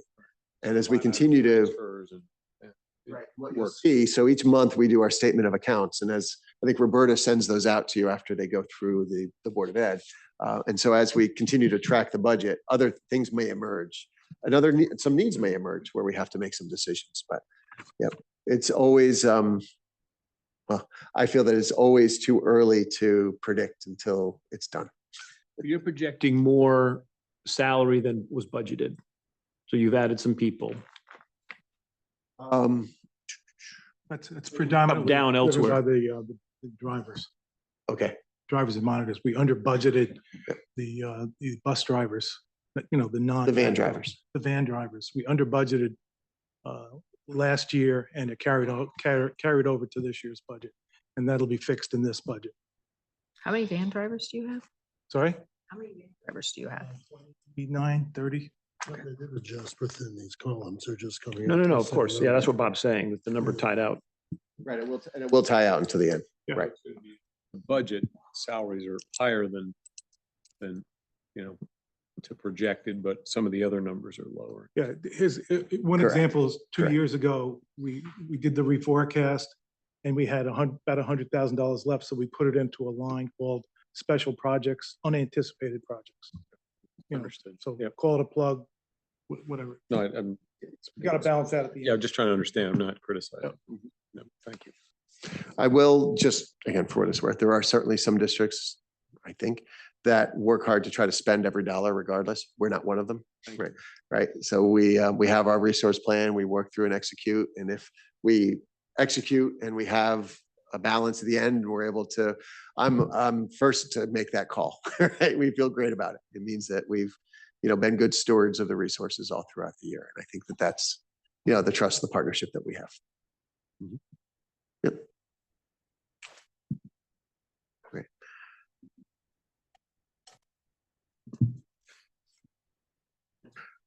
So just a visual breakdown of where the money goes, right? So, and we use these objects, the salaries, benefits, contracted services, property services, that comes from the state. It's all legislation that we use these 8 objects as the sort of highest level of our budgets. And then we work within and under, and it keeps getting nested down. That's for comparative reasons by the state and other things, just the organizational structure they ask us to use. But you can see the vast majority there are the employee benefits and the salaries. But another way to take a quick look at it is by cost center. So this is, we think about our schools, we think about our programs, other things. What's the breakdown across cost center? And we want to look to see, is there parity at our 3 elementary schools, our top 3 elementary schools? There is, right? So we've got some student differential there, and that can explain some of the little bit with between West and East and what have you. They actually, the three principals build their budgets together, which is a wonderful thing. And we look for pupil. You have parity between Sachs and the high school. Again, you've got 4 grades over at Sachs, you've got 4 grades at the high school. And because this pulls out athletics and other things, there's again some parity there. If you see a little bit of difference, it's generally driven by the experience of the staff. So one building may have more experienced staff than another. You see our athletics, our visual performing arts, our curriculum instruction, each sort of their own piece, sliver there. And then you see special education. Now, in some of the districts, going back to that chart, that might be a much larger piece of the pie. I think, again, the work that we're doing continues to keep that in balance, meet our students' needs for sure. And transportation. And the single largest spend, as you mentioned before, is that ISF and our benefits. You know, we didn't talk about it, but we've talked a lot about some other programs, but I assume we're funding the challenge program. Everything's solid with what we've done, what you've built there over what everybody's built over the last decade or so. Oh, yeah. Good. Absolutely. Yep. Yep. That program continues to thrive for our kids. Yep. So we, talk about salary and benefits as the largest driver of the whole thing, and what drives salary and benefits is our enrollment. So we'll just take a brief moment to take a look at this. We are in the midst of meeting and talking and thinking about, what's right for our district, given some of these projections. We're also awaiting projections from a second demographer and get a different look at things. These are from NASDAQ, who we've used for years with good success. What you see here is the projected district enrollment with the current year on the far left. Next year you see is a little bit of a dip, nothing particularly meaningful. And then after that, you see a pretty steady increase in the projections here. And again, this is part art, part science, part luck, right? Nobody knows until it happens. But our projections with NASDAQ have been relatively accurate through the years. So Let's see, have you gone back? I mean, I guess I could do it because I still have my old budget books, but have you ever gone back and looked at sort of the overlay of the projections that we got, 2013 for 10 years out, Do that. 24, I mean, it would be a good extra. I mean, I can do it. I still have. you them, don't but have to. If you could do it, that Sure. would be great. And we've done I some. think it would be we've- great to see that overlay Yep. and how close they were. Certainly will. And, when we've looked sort of in the aggregate, we see 98.5%, in their projections with a projection accuracy, things like that. The challenge is always kindergarten, right? Because generally once they're in the system, there's a pretty consistent pattern that they follow.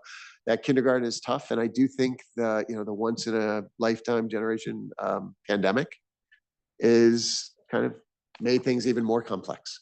Because even speaking with the realtors early in the year, there was just different people acted a bit differently, right? And they feel maybe some people moved into town who maybe were planning to establish family elsewhere and then move into town once they had children that were school age. They may have moved into town earlier, given the pandemic. Maybe they were in the city and elsewhere. And then you still had the people moving into town afterwards with established families. So there are a lot of variables here that we haven't seen before. So it's going to be tricky. What's the peak number that we've had in the last 20 years? At 42 something, 40? Yeah, I think we do have the projections going back. In my time, certainly the last 14 years, I think it's about 42.5. That would be 2030, 2028-9 on your chart. Yep. I got you. And one of the challenges with this increase, though, because when we had them before at the 42.5, wherever it was distributed across the grades. If it does pan out the way NASDAQ is projecting, where the concentrations in kindergarten and then continues to be higher, then you really have a concentration in the lower levels, which is why I think this chart may be a little bit helpful. So the top line is the elementary enrollment projection. The middle is the middle school, the grades 5 through 8, and then the bottom is the high school. So you see that sort of that delayed impact, right? So if the projections if there is an increase and it's concentrated in kindergarten, as it works its way through the grades, after 5 grades, then they're going to go into 5th grade. And that's where it starts to move down to the middle school, the Sachs area. So you see that difference. And so going back, you see that consistency that we had. And then this upward tick. So we're keeping an eye on it, and we're talking about as a board and working to generate some options. We'll see what the next best step is. Can you tell me what the driver is in the 51 student drop of enrollment in Saks? Well, sometimes it's just a larger grade leaves with a smaller one coming in, right, year to year. So that's often the case. We have some out migration, which is where say the 6th grade going to 7th grade is smaller. They lose a couple of kids here and there. And that can be people moving in and out of town. That can be making a different choice for their family, whatever it might be. But generally, it's a number like that's driven by a larger class graduating, a smaller one coming in. And a drop like that doesn't necessarily turn into potential for cost savings. No, because generally we can track pretty well once they're in the school. Once we get our kindergartners, we can project and plan for what's going to be there the next year. So those are in the projections, so we can sort of adjust around it. The middle school, those grades 5 through 8 are a little tricky. If you had 50 students, let's say in a 3rd grade in one of the schools, you can very clearly say, okay, we can reduce X number of classrooms because we don't need them, right? There's nowhere there's kids. Over at the middle school, we use a teaming model in the grades at Saks, grades 5 through 8, the intermediate and the middle school. So in that teaming model, it's really built to flex up or down based on this number of kids, because it looks to create teams of 4 teachers. So there's 4 teams of 4 teachers in grades 8, 7, and 6. And then there's 8 teams of 2 teachers in grade 5. So because of that teaming model, it sort of flexes up or down. There are limits to it, of course. If we lost a significant number of kids in one grade, you might drop a few teachers and use sort of a hybrid team approach, but you lose that some of the benefits of having a teaming model for those kids.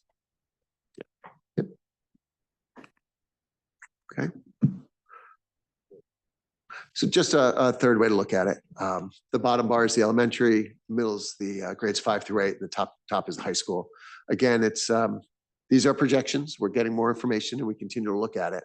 But it's important for us to plan. We know that the NASDAQ number for 26, 27, that's where the kindergarten starts to tick up. We've been watching that for the last 3 years, and it has stayed pretty consistent over these last couple of years. So we've got a plan. And it is one of the challenges for boards of education, schools, and boards of finance and towns.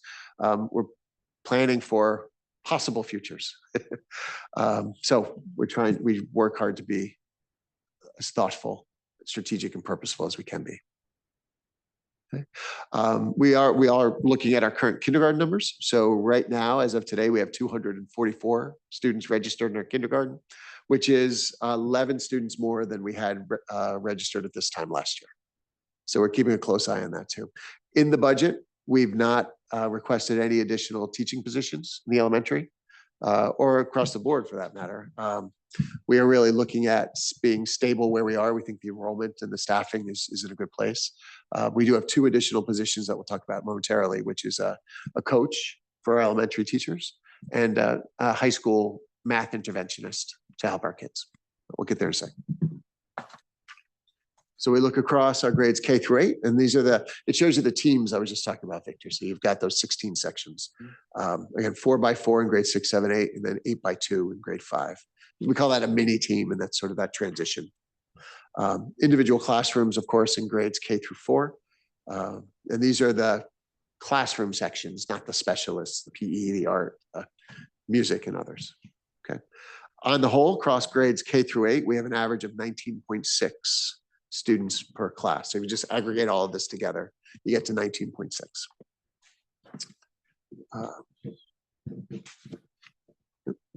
Okay. So I mentioned just before that one of the requests in the budget is a classroom coach position. We've had one. This is her 2nd year. And just last night, thanks to Dr. Krenti, helped put together a presentation with Dr. Bliss and our classroom coach, our math coach, and our K-8 math coordinator to share with the Board of Education sort of what is the position, what value add is it, right? To talk about what contribution have they been able to make? Why do we feel like another position would be helpful? One of the important data points that they shared that I wanted to share with you was just the number of non-tenured teachers that we currently have in the district. So a non-tenured teacher is a teacher in their first 4 years of teaching in Connecticut. If they've gotten tenure somewhere else in Connecticut and then come to us, it's the end of their second year, they re-earn tenure. If they haven't, then it's the end of their 4th year teaching with us that they earn tenure. And so those are non-tenured before that. So the numbers, as you can see, since 2021, 22, have steadily increased in our number of non-tenured teachers, which really speaks to a need for some of this coaching and opportunity to help them along the way, right? We also know that folks that were in college and going through school during the period of the pandemic had some challenges. Of course, they maybe weren't able to do student teaching in a classroom. Much of it might have been on Zoom. So there's some other opportunity there as well. So our classroom coach, and yes, I stole these slides directly from last night. We use a coaching cycle in our district across the board. And you see it's target, plan, implement, evaluate, and expand. And so the opportunities there are everywhere, really. One of the opportunities that was discussed last night, one of the things that our classroom coach is working on is increasing the efficiency of transitions in classrooms in the elementary school. And it may not seem like a big thing, but as she shared last night, there are 20 to 40 transitions in a day in a classroom within our elementary schools. And if we manage those transitions well, we maximize our instructional time. If we don't, let's say what should take under 30 seconds takes 2 minutes, we can easily lose over 3 hours a week of instructional time with kids.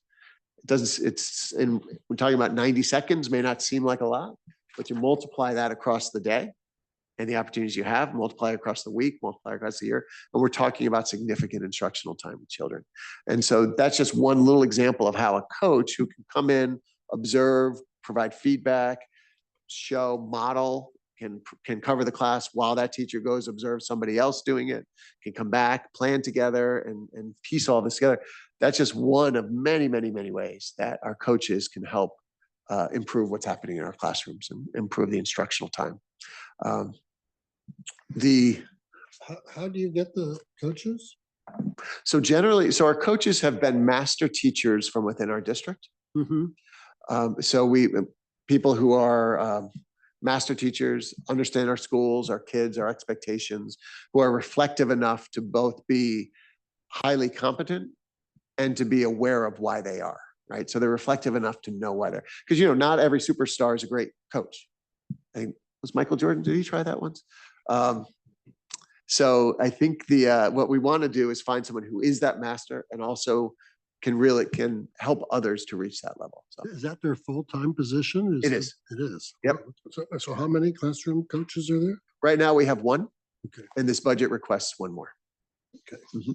And so the one coach that we've had, you can see over the last couple of years. So in her first year, she individually coached 46 different teachers, coached 41 teachers in small groups, and provided 20 hours of professional learning to groups of teachers, whether that's at faculty meetings or professional learning opportunities or other things. So the classroom coach works across all three of the elementary schools.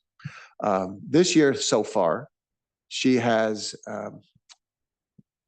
taught 11 teachers in small groups, coached 30 teachers individually, and 11 hours of professional learning. And that's about to go up on Friday because she is providing professional learning for our staff during our professional learning day on Friday. So 76 individual teachers, one or more coaching cycles, as they've identified areas of improvement, and she's gone in and helped them to plan, to test, to evaluate, implement, and continually grow. So we see the impact. We know it's working, and that's why we're looking to invest in one more.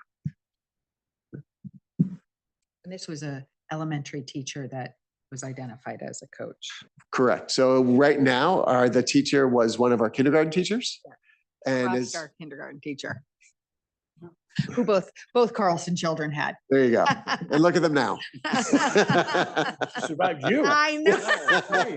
Yeah, I'm getting it. I got it. Okay. But now she's amplifying her impact, right? So instead of working with one class of kids, she's working with Yeah. all classes of kids. And we believe, we see the impact, we see the positive outcome of that work. And that's why we believe another one is a smart investment right now. And on the other side of the spectrum, at the high school, we're looking at a math interventionist.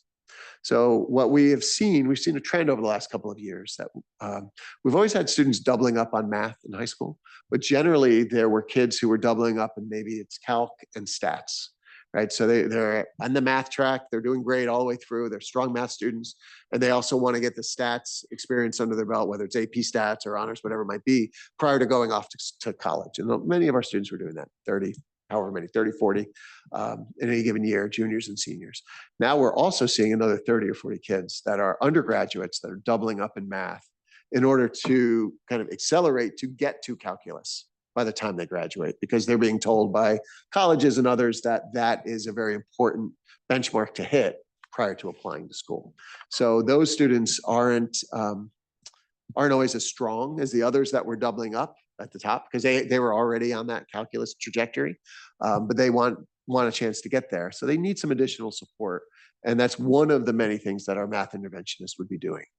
Another thing they'd be doing is pushing into classrooms with teachers, when teachers are requesting for different help, in order to take a group of kids who may not be understanding a concept and work with those students directly while the teacher continues doing what they're doing, catch them up, get them back, and get them back in the flow of things. So it'd both be working individually with kids and with some groups of kids. They'd be available for a drop-in if kids need it for any one specific sort of struggling task. And again, this is meant to help our kids who are sort of maybe struggling a bit with math, and also to help those kids that are sort of thriving and strong math students, but maybe they took a big bite and they need a little bit of extra support. We want to be able to help them too. We tested this year. We had a brilliant intern from UConn who's learning to be a math student, who now is doing his student teaching with us. So he's no longer able to do it. But in the whole first semester, he served as this interventionist. We wanted to see how it would work. And there were kids at his door all day long. Like, there was a significant need there. And we want to be able to provide for that need, help those kids. So I think between the sort of the individual drop-in and the push-in into classes to help out, this will be another one of those high leverage investments that we can make to help our kids. So as a result, we mentioned the staffing plan. Although there are 2 additional positions here, we were already dropping one as a grant sunsets in a position that we'd known and planned for it only being a temporary spot. So it is an increase of 1.0 FTE. Everything else is flat across the board as you look at the other pieces. So you've got teachers and related support, leadership, TAs, admins, support staff, facilities, food service, consistent across the board. And then just that one increase overall. Again, it's 2.0 FTE, but we were going down 1 with that grant position sunsetting.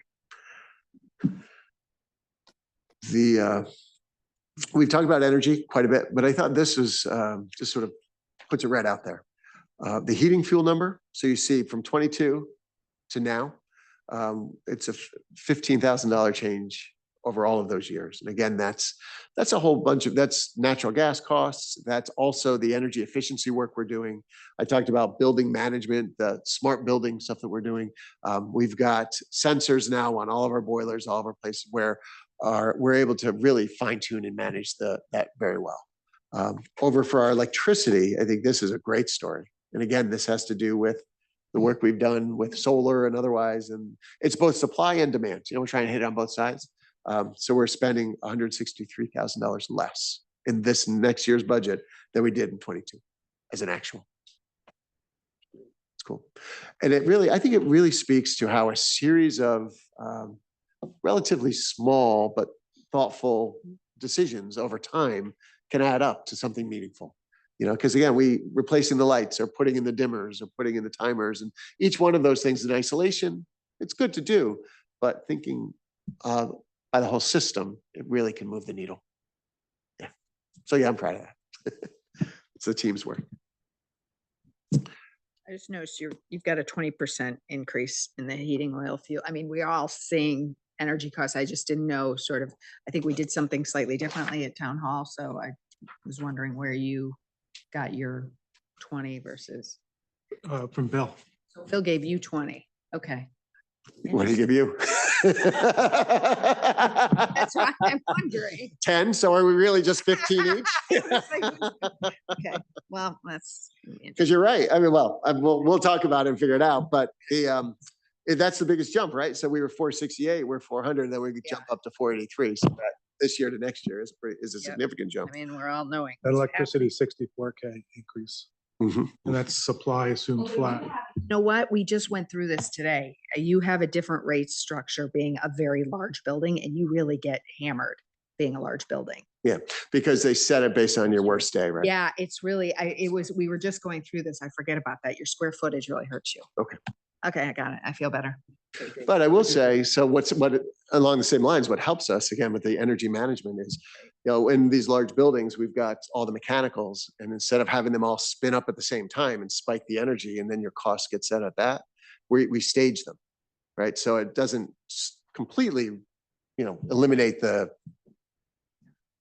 cost increase due to the size, but it manages it a bit more. So if you had we used to have all these things spin up at the same time. And so the greatest usage is where they'll set your rates with the electricity. So by staging them for 10, 15 minutes apart, we smooth that out a little bit and we get a better rate. So all those little things matter.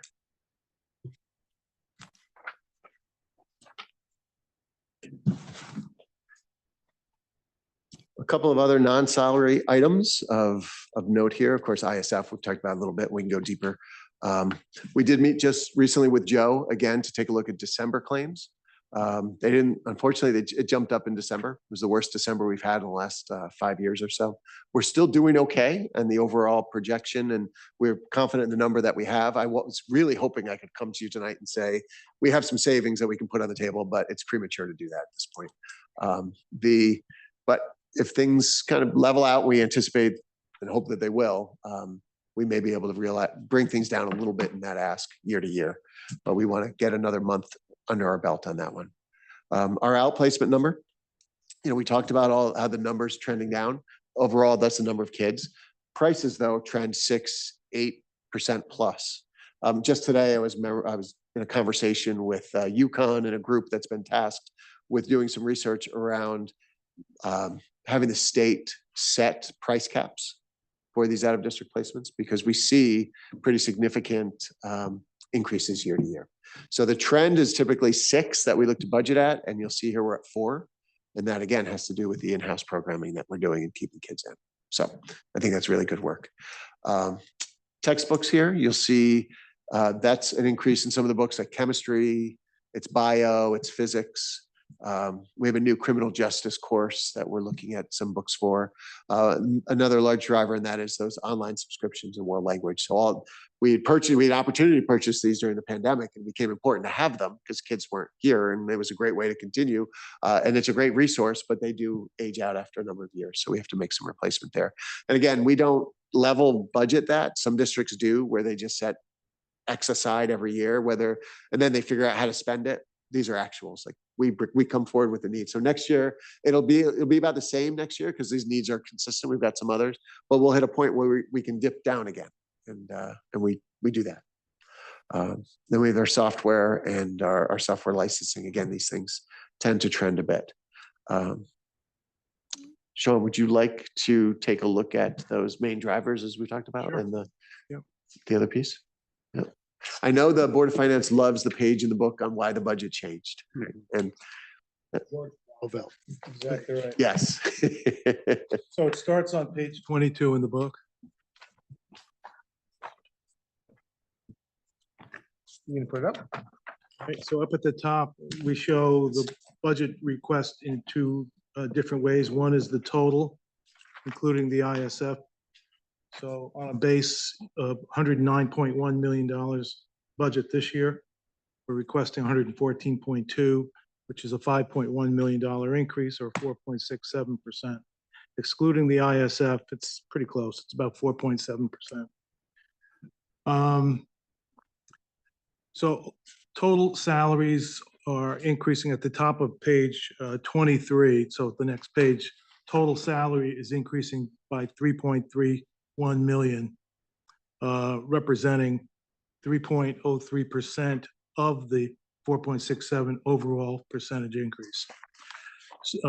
Certified teachers, which includes administrators and teachers, are increasing by 2.774 million. That's shown in the middle of page 22 on the right-hand side. Administrators account for 99K of the increase. Teachers, 2.675, which includes GWI, STEP, and the two new positions that Brian mentioned earlier, the interventionist and the classroom coach. Non-certified salaries increasing by 250,000. You'll see that at the top of page 23. With agreements in place for full year 26, which is the administrative support, custodial maintenance, and the technicians. Those without bargaining unit agreements in place for full year 26, we've assumed a salary increase in the salary adjustments section just before the total. You'll see that, let's see, up at the top of page 23, you'll see other salary funding needs, salary adjustments. So that's an assumption for bargaining units that have not yet signed an agreement and non-represented people as well.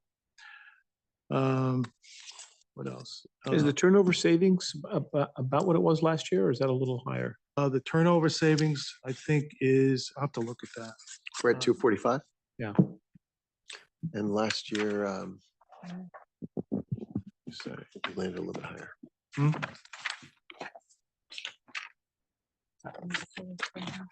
And that's an estimate. Yeah, in researching it a bit, we find that when a teacher retires from the top of the scale, when we hire in, it's usually about a $32,000 to $36,000 delta, just on average in the salary side. Yep. This year's budget, it's $450,000 savings. This year, it's 245,000.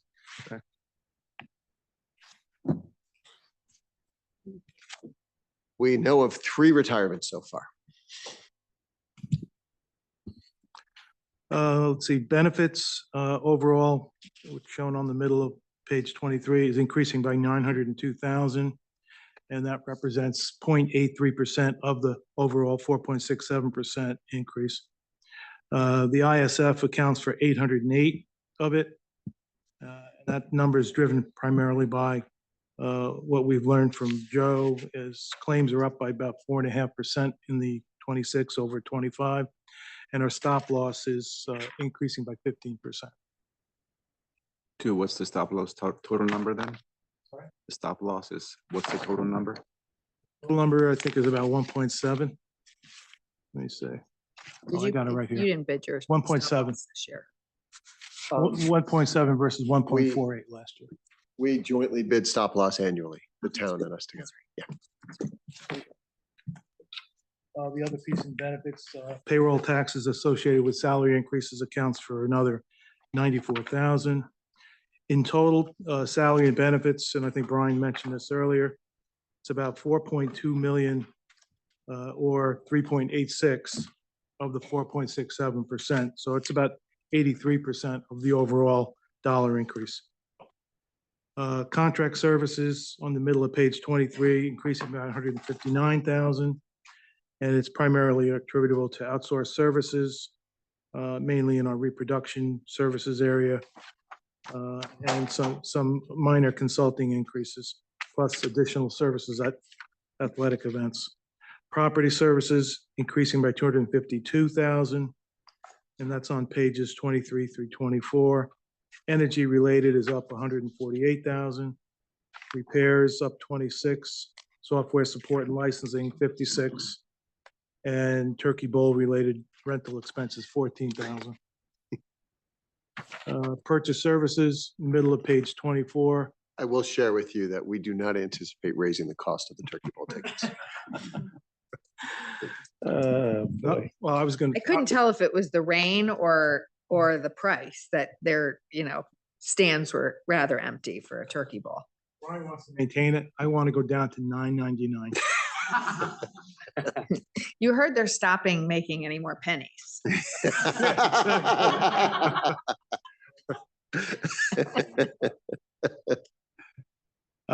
So purchase services up 358,000, transportation is 150, outplaced tuition 193. And liability insurance up 12. Supplies are up overall 137,000. That's shown at the bottom of page 24. Textbooks for 79,000 increase, and instructional supplies 38,000.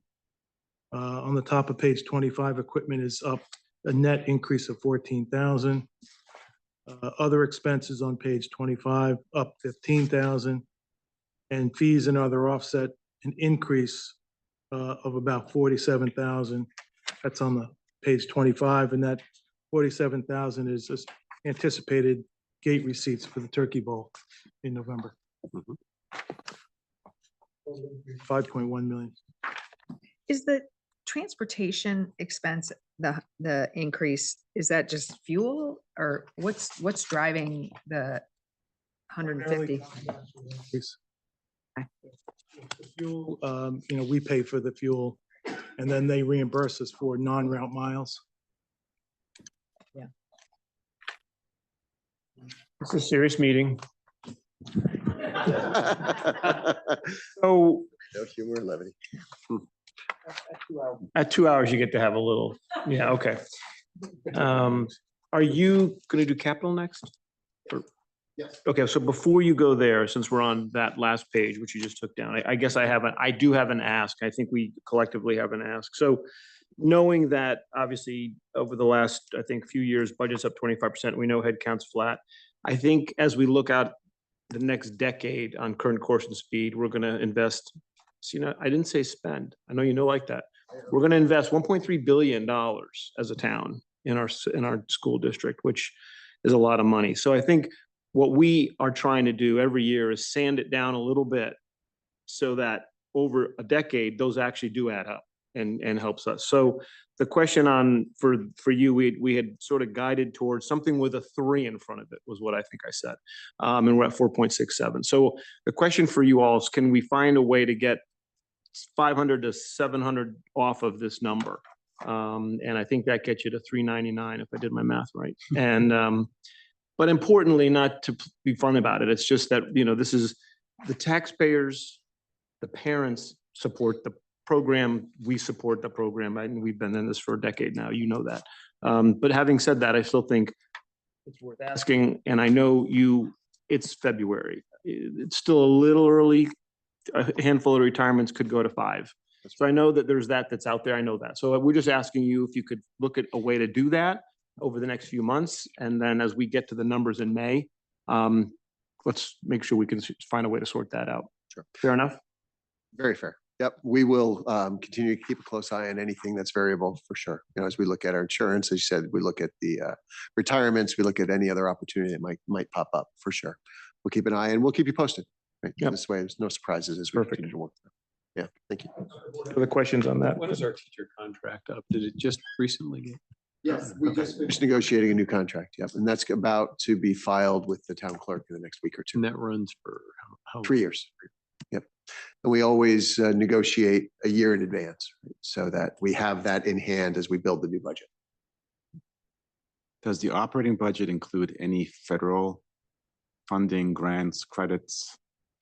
No, it doesn't, we do include those. We use those in our implementation of the budget, what have you, but those are off budget. So what we do with the grants they're separate in your binder.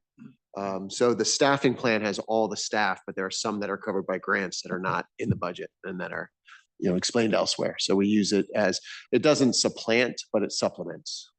Do you see a risk of them going away in the future?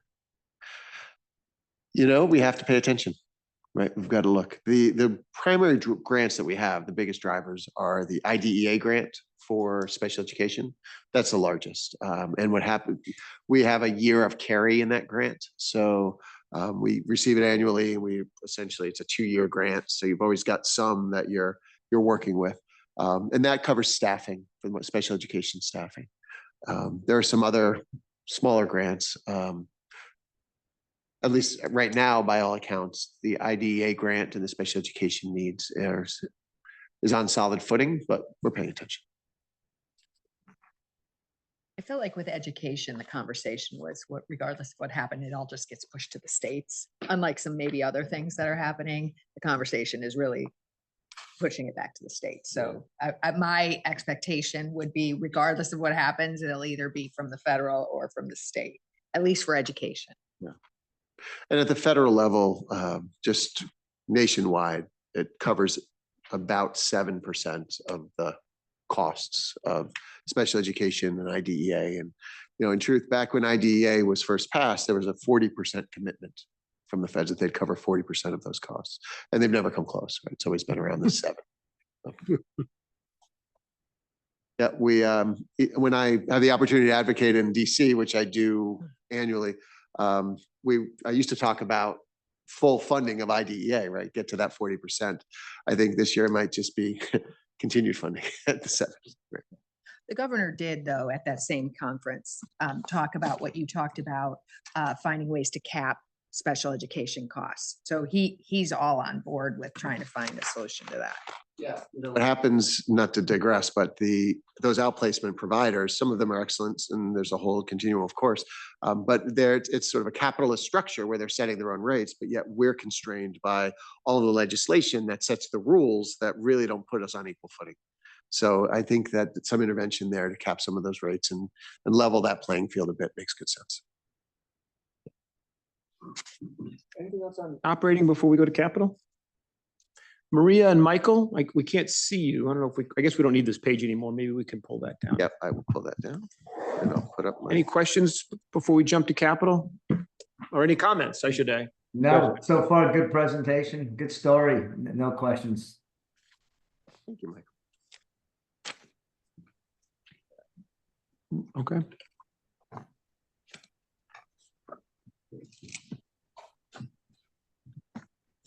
I mentioned earlier the entry sign at the high school. So here you have a picture of last year's, the graduating class of 2024, all gathered around that new Canaan High School sign that was a gift of the PFA to the community. Okay. Now we will transition into our capital budget. As you know, our capital budget is comprised of 3 different components, although we have made an adjustment with the technology and how that'll be managed going forward. So I'll let Sean speak to that a little bit when the time comes, if that's all right. Yep. So we have a great story around capital too, but by this time people are pretty tired of stories and want to just get right to the numbers. So we'll get right to the numbers, but I am very happy to go into detail, as we all are, about any of these things. I will share with you one of the approaches that we took coming into a capital was to really look at our elementaries as an only sort of safety need to do immediately approach, because we don't know what the solution is going to be with the enrollment question and some other things. And so we wanted to be discerning on what we asked the community to invest in going into next year. One of the things we did do is roll a couple of things up into the district line, because what we had been doing, painting's a good example of this, what we had been doing is putting $20,000, $30,000, $50,000 of painting into each of the building budgets.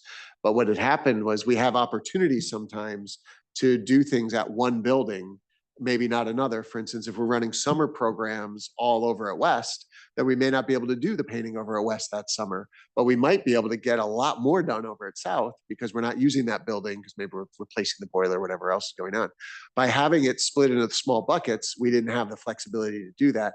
And it has always been very gracious and come to the Board of Finance, you've always been very generous, but it adds time to that process. So we thought, why don't we put a couple of things into the district line in order to provide some flexibility so that we can take advantage of those opportunities when they pop up. So that's, if you're looking at a large painting number, that's what that is. Do we love that approach? I don't. No, do we? I don't know. I mean, you took $1 million out of something and put it in a general purpose bucket. Well, it's still the same purpose because For it's still painting, painting, but I understand. but it's at any one of the 5 schools, I right? understand. Right. Okay. Was the aggregate number the same as the individual numbers?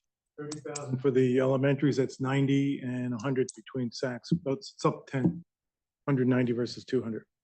We just rounded it. But you rounded it up. Just rounded it. Well, I think you just found $10,000 in the capital budget.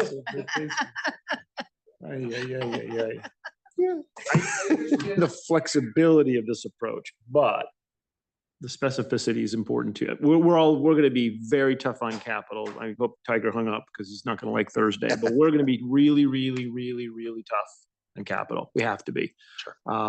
We may have investments coming down the road. So that's why you go through the story. Let's hear all of it, but just pulling it out and not saying it's at East is sort of fine, except you might use it at East. Sure. And that's what we don't want to do, right? So. Well, the painting's a little different than, say, ceiling tiles or other things, but yes, yeah. Yeah, okay. That's fair. Mhm.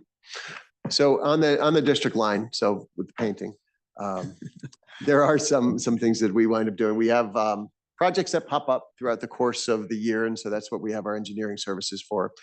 We have some ADA things that we have to work on and improve and whatever. So we have our ADA consultant there on that line. Cleaning equipment is something that Sean and his team have been investigating throughout the course of the year and actually have come up with a creative solution on that. Explain what that is. Yeah, we looked at two different firms that basically do the same thing. It's something that we implemented in Greenwich. It's we eliminate the use of 10 or more cleaning materials that are essentially toxic and replacing them with a process company called what's in the Viking Pure and another company called Annihilator. And they both basically have these machines that create, it's a hydrolyzation process that creates cleaning fluids that are green. They're non-toxic and they do a great job. There's 4 different types of cleaners from the same, it's basically based on the strength of the formulas. So it's really salt and water, and it creates this fluid that is very good at cleaning and green. Mm-hmm. And you have to do it? And- You have to do the mixing or they do it for you? We have the machines that do it for us. And so payback? Payback is about 1.5 years. Saves us about $60,000 a year. That's the cleaning equipment at 100,000? Oh, yeah. And these are used at places like Yale, New Haven, West Med and Westchester, medical facilities. So, yeah, we do have a brochure if you want to take a look. But yeah, it's a water, salt, and electricity, and it just iodizes the whole thing, the way it all works and cleans. So 1.5 year payback, save 60 a year. It's, again, may not seem like a lot, but these things add up, and it's And it's green. and it's green. Yep. Let's see. Big drivers here. Here's a couple questions. The HVAC piping, is that for a specific facility? Is that for a specific school or is that a general? Skyjack, scissor. I mean, are these for specific schools or projects or problems? Otherwise, it really looks like you're asking for $1 million to spend and we don't know exactly where, when, or why. That doesn't feel good. You don't like that? I don't like that. It's a good try. I like the effort. It's an outstanding start. And I like the way you framed it It because is you just almost snuck it past us at 9:03, but Repairing old failing insulation to keep pipes from sweating. So it's Where? just, but where is the question? Do we have the problem at East? I got it. You got to fix it. If you don't have it, but you think you might and you want to, again, $1.1 million for this feels like a pretty general ask. Let's not solve for it tonight. That should, I mean, I don't know if others had feedback, but let's put this where it belongs. And if it's not known yet, and that's okay, then maybe we don't budget it this year. Well, and I can tell you, like the masonry repair and repointing, that's been going on at Saks for a couple of years, right? So that's a but Saks. that has been, Perfect. Yep. So we can look at that, sort of that approach of being district for the flexibility and Yeah, I maybe mean, be a little you've more got 3 specific. items here which are earmarked, right? Saks, 2 Saks projects, unless you just told us about another one. And yep, so And there's high 3 school. there, and then the high school for the HVAC Let's system. just put them there. Put them in those places. Yep. What are the engineering things? for? Engineering and the ADA consultant. So the engineering are for projects like they're looking at doing some work at the high school in their elective programs. So they're looking at sort of moving some walls, doing some things to modernize that space a little bit. So the engineering would help with that. It's also some work in the media centers at the middle school and at the high school in order to sort of do some modernization there. And it's really, so I like to make sure we're using engineers and architects right up front. We don't do design build. We like to bring people in, do the work, get the plan and sort of understand before we do anything else. And so that's what this funding provides for. In the ADA? Let's see, ADA, playgrounds, bringing our playgrounds up to code.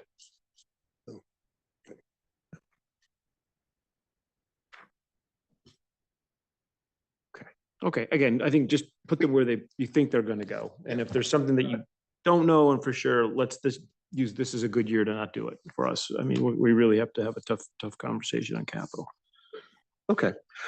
Well, so along those lines, east, west, south, you're going to see just a couple of projects that maybe are in a phase and small to finish up. Or there's one large project over at east, which is the playground rubber resurfacing. Our playgrounds at the elementaries have wood chips right now. And there's recent legislation that passed that said any playground that's put in after July 1, 2025 is required to have the rubberized surface. We thought this was a good move over at East. Beginning of the year, certainly when we were building the budget, we had 3 different gardeners fall off the monkey bars and break their arms.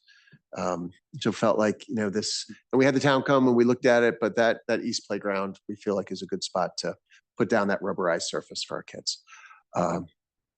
The floor replacement is something that's the final phase, and that's just some small areas that need to be finished up, and the whole building will be finished over there. And then it's at all the elementary schools, you'll see it's really about just some access pieces. So it's the walking trail for the backfield for the kids, a concrete ramp into the door, and the walkway around the playground there. At East, it's the main entrance sidewalk, then reconfigure the walkway to the playground, and that's an ADA thing for access for kids. And then the main water heater that needs to be installed, those are near failure. And that's something that's an investment that'll stay. If we wind up doing some work down the line, it doesn't negate that investment, right? So we still have that water heater. And over at West, we have the same thing. So some of these things were put in at the same time. So when, their cycle of life ends, that's about where we are. And then just those door sweeps over at West. So you've got 335 at East because that playground at 250, 100 over at South, and 50 over at West. Okay. I'll keep going. We've got a couple of things over at Saks. Again, it's a 250,000 square feet of space over there, give or take. So we've got, let's see, that continuation of the floor replacement. So again, this will be phase 4. If you've been over at Saks and you've entered in the front of the building, you'll see that we moved away from the old ceramic tile and it's the LVT, which is much easier to clean. You don't have to wax it. It's a 20-year lifespan on that. And it just looks cleaner and neater all the time. So it doesn't quite have the shine that the layers and layers and layers of wax used to have on the tiles, but also means we're not buying and spending the hours putting down layers and layers of wax on these floors. So it's worked out very well for us. We've done that at East and we've done it over at Saks.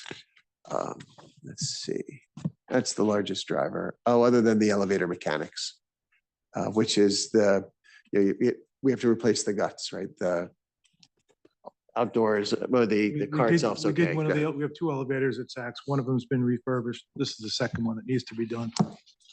It's really to bring it up to code, right? Bring it up to code, ADA, so on.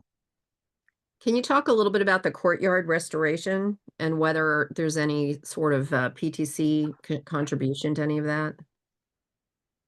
Sure. Yeah, this is a little different than those outdoor learning centers that we've been doing. And the PTC has been incredibly generous over at Saks with their contribution to what is arguably the largest courtyard. And what they've done in order to make that into learning space. This is a phase 2 of it. This courtyard itself is it's smaller and it's towards the back of the building over by the computer lab and the world language lab as you're sort of heading down towards the cafeteria on that right-hand side, I believe. And we've done the phase 1. It hasn't been used in some time. It's pretty interior to the building, but the phase 1 was to do some demo. It had a fence up in that courtyard that looked like a dog run, believe it or not. And we had to do some research to understand what was going on, and we did some exploration, saw that there was an abandoned pipe that was underneath it. So we filled that, we had an engineer come out, we filled that in and made sure everything was safe. And now what we'd like to do is get rid of what's there and mow it down and turn it into a space that we could use with our special education program and our students over there in our life skills program that we have, because they're located pretty close to that. And it's a good size for them to be able to sort of go out and explore and do some things. So there's not a PTC contribution there. It's a bit of a limited purpose space. So it's, generally the PTC is the wide general purpose for everybody there. But we've done that first phase of it. We're just looking to do that second phase. Thank you. Sure. And another thing over at Saks is the $80,000 for the playground that's there. So years ago, we spent, gosh, I forget the number, but it was a pretty good amount of money to put in the playground, put in the rubberized floor, everything that's there. But it's 10 years ago, it cracks and it wears. So this is because the drainage and everything's already there. This is just a resurfacing and using everything else that's still there. So that's the $80,000. I guess a comp could be the $250,000 that was spent on the new basketball court. That's significantly more because of there wasn't the drainage. It's a larger space too, but that work had to be done with the excavation and the drainage. So because it's already there, this is a new surface over the top. And that's a safety item because it's cracking. It's a trip hazard.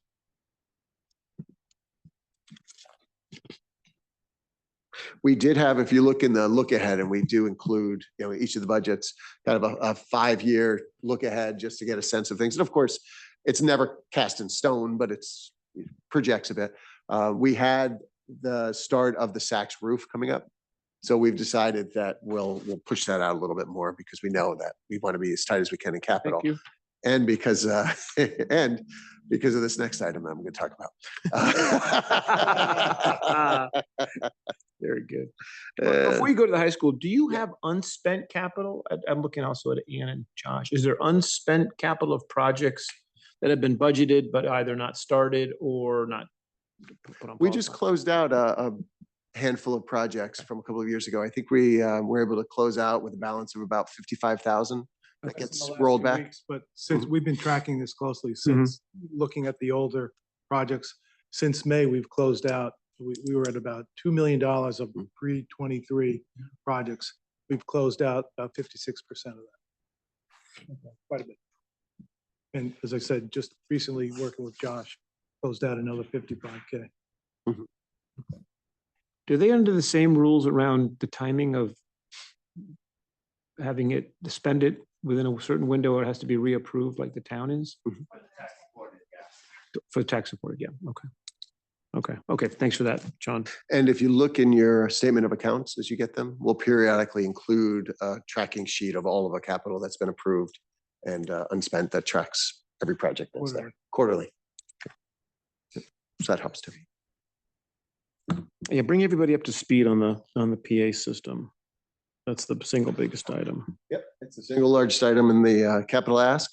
I'm going to start last year. We came in requesting a PA upgrade at Saks and at the high school. And in conversation with the Board of Selectmen, Board of Finance, we made a decision to pull that out and to do some more research first, because it was a bit of a one-trick pony. We were going to be pulling out tinny speakers and PA and putting in new speakers that may be less tinny, but weren't really going to change the functionality of the system.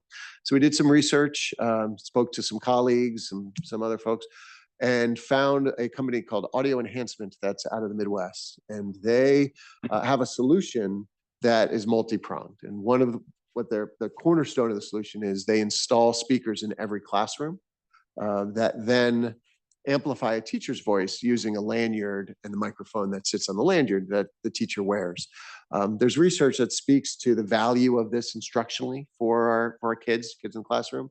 What I like about it is it's investing in a system that's going to be used every day for the benefit of kids.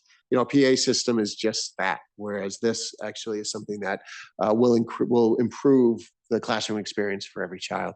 We do have, for instance, right now at the high school, We have 12 students that are deaf or hard of hearing that use speakers in their classrooms. And we put individual speakers in the classroom that follows those students around.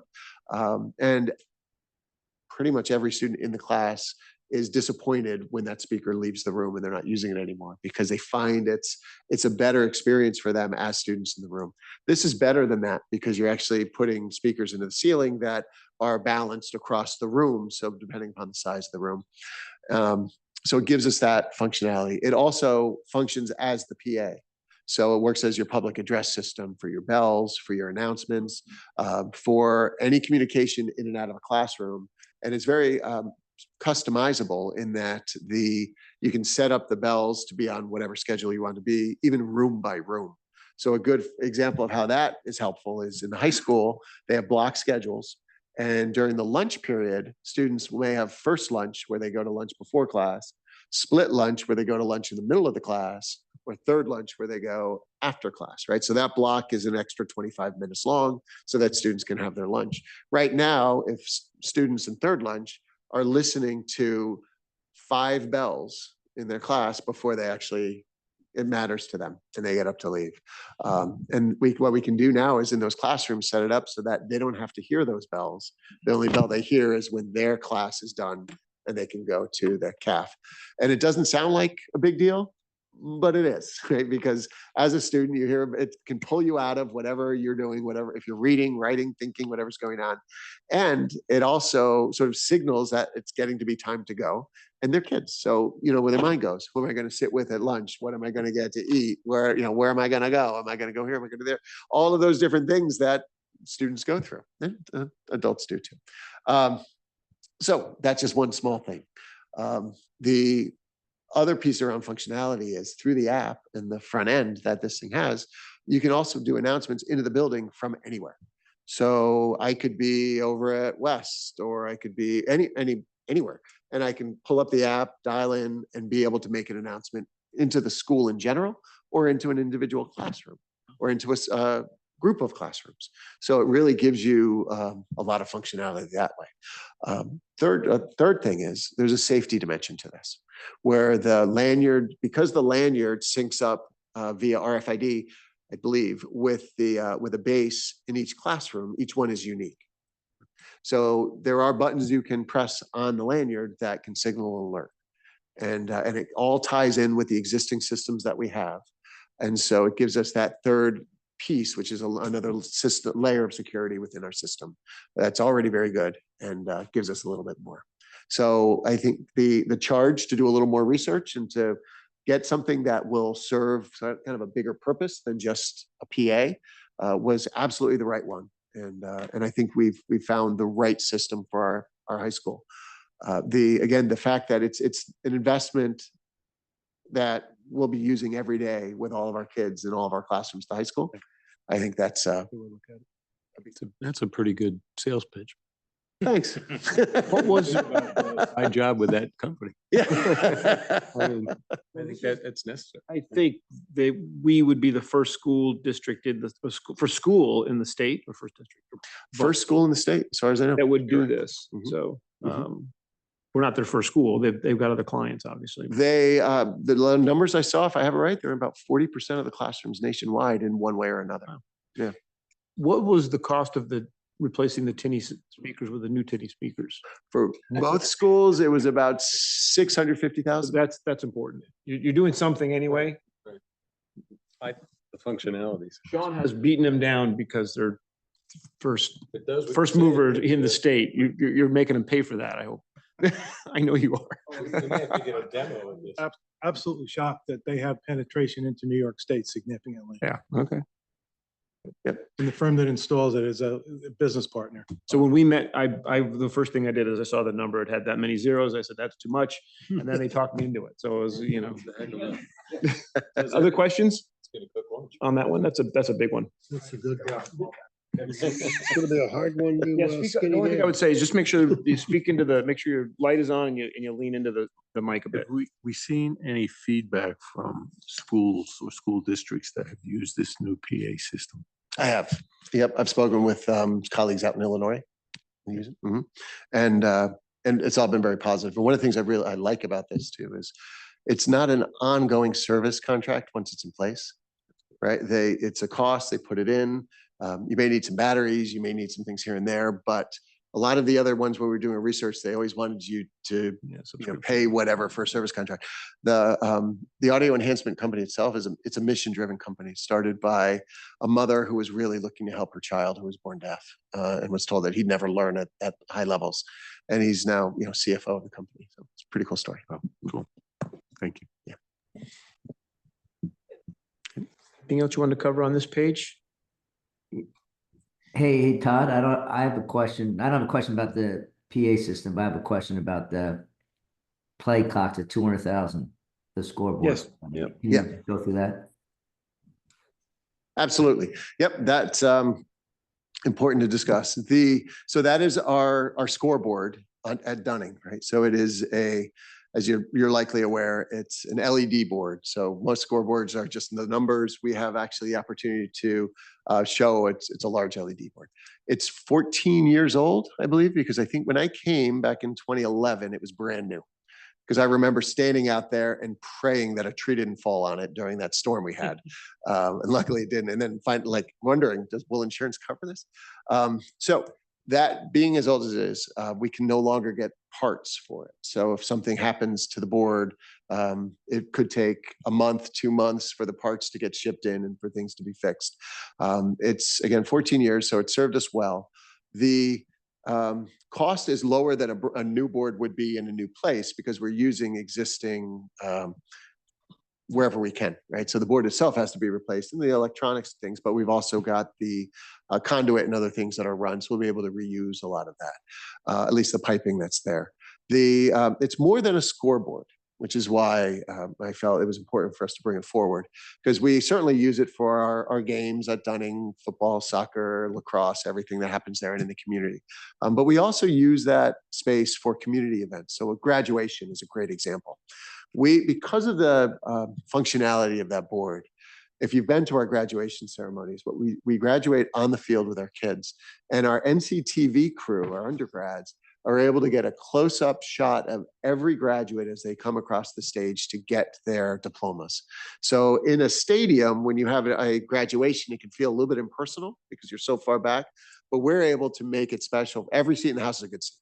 So they're able to, they see their student, they see a graduate, they see them shaking Bill Egan's hand and, going on their way. And it's a pretty big deal. And that's one example. There's other opportunities to use that board. So it's not just athletics. It's also, an academic space. It's a school center space that way.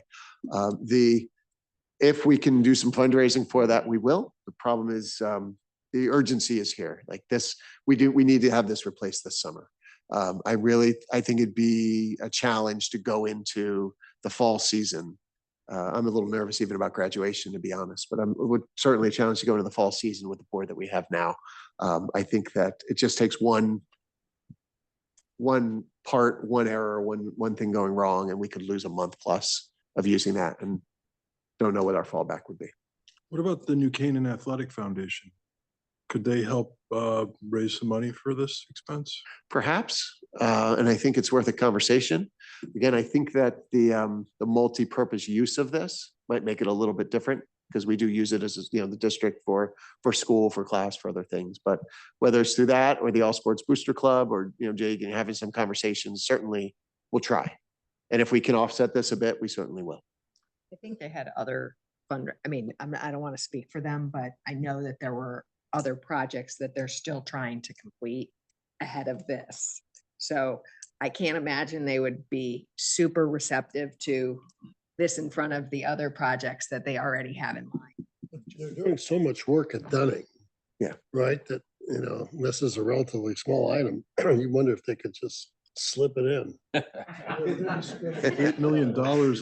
Make sure you use the mic. We're going to be spending $8 million on the Dunning Enterprise program over the next 4 years. So I wonder if there's any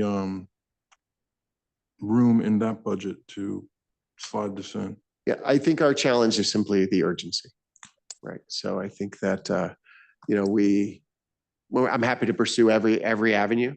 I think if we start to approach the summer and we're not getting, where we need to be, I think we need So to do the something. urgency of this, you're concerned about an event that's going to happen in 4 months, in June, right? Yeah. And you're also concerned about your spring sports that might be in there. So why is this in a budget for 2 years from now? This isn't a budget for this summer. I we know, created. but you won't get to it. I mean, if you're so concerned about June, you won't get to work on this until September. So why not come to us as a special appropriation? How long does the project take? I mean, is this, Well, we would set it up to happen right away after the money's appropriated. So we really would look to do this July 1. That it puts you at risk over the next few, I mean, the way you described this. It does, they could it does. go I out- mean, it's tight. well, They're worried about the fall sports, as Well, well, they're- because well, if they're it's- worried it about sits dormant over graduation. the summer, turn it on, and then what do you do at your first? game? Sure. Yeah, but. there's a- point to We get going have our soon. spring, we have lacrosse, we have our spring sports too. I mean, I'm happy to talk with Jay. I don't want to speak for him, but make sure that I'm, representing the urgency. This is how it was shared with me. Because again, it was shared, if something were to happen, it could take 5-6 weeks to get the part, even today. So if that's a better approach to do it that way, I'm happy to. Let me touch base with Jay and I can and let if we do it Deanna right know. away, Can we get a discount? I hope so. Why not try? Instead of 201, 190, who knows? that'll be a follow-up then for when we passed this to the town council in March, so 3 weeks from now. So we would need to get some of that feedback back. So we could take it out or just decide on it. Do it as a special appropriation, roll it into something else. Yeah, okay. Yep.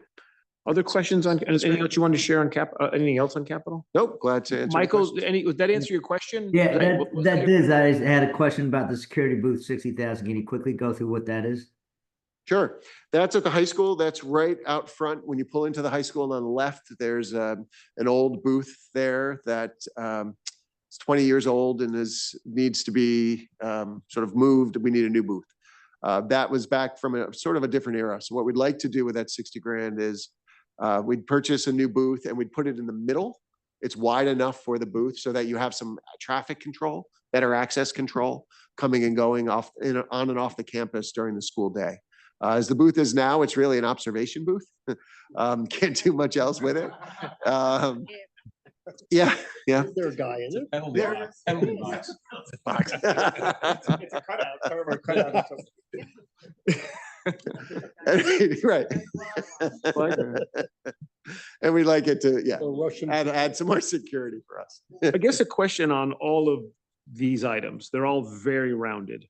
Are these are estimates? Are they nothing's bid out? Like that 60,000 that's just an estimate. You don't know. Some are estimates, some are solid. Solid bid out. And so there's some that are, I'll call them shovel ready to go. You could start or will start right away or whenever timing wise works, of course, but. Sure. Okay, I think, let's do this on capital. I really challenge it a little for us to see what you could clearly push off a little, for starters. I think also, in that particular item with Dunning, let's get some feedback as to whether we want to treat it a different way, which would be fine. And then just an overall sharpen the pencil on any of these that you think of, we're just really going to have to be tough on capital, unfortunately, this year. Just appreciate any help you could have there. Any other questions There's from the another team? page. Oh, so, There's another page. oh my gosh, I think I knew. That vehicles. and- Oh, yeah. Sorry. What we've been doing, we've got our fleet. We replace 3 per year. We roll out the oldest, the most worn. It leads to about 7-8 years per vehicle, Yeah, give or this is take. pretty It seems much- to work well. We tried to repurpose one of those as a maintenance vehicle, but it didn't work. There's a reason why we needed to roll it out of the fleet. So we do need to pick up a maintenance vehicle for our guys as they're moving around the district. And then we're changing the way we've done the technology lease. This doesn't reflect that. We had been, again, using a lease over time. It was a 4-year lease, so $200,000 would give us $800,000 spend. And that covers everything from cyber to desktops and networking to everything in between. What we're looking to do now is is that it's bonded capital now? Is that? That's what we're told, that it would be bonded capital, $800,000, and not go through a third party for TD equipment financing. So there'll be a little bit of a bump while these roll off, these couple of years.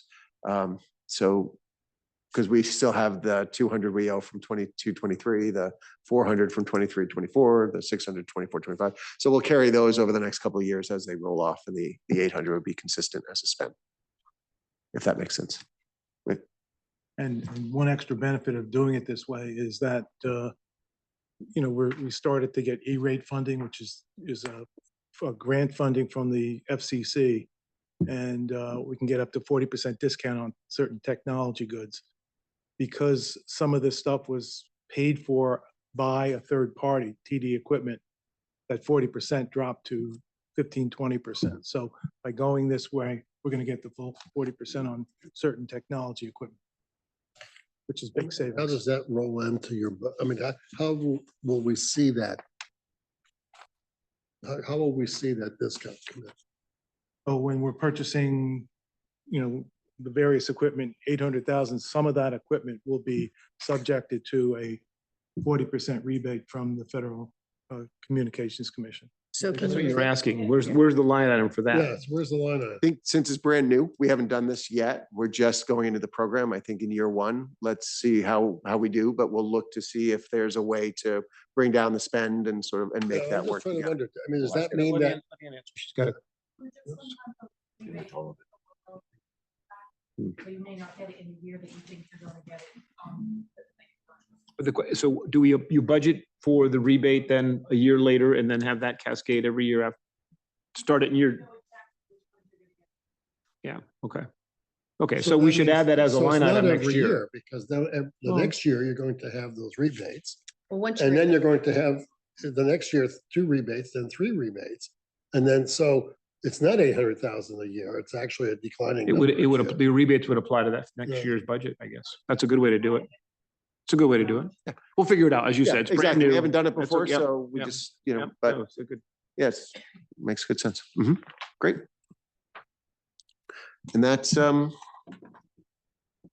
this number is actually a little bit different by a couple thousand, only because what I just said about changing the way we're. We're going to pretend it doesn't even exist. Let's. It's going to change. Okay, fair enough. Good budget. Yep. And really, as we conclude, I just want to say thank you.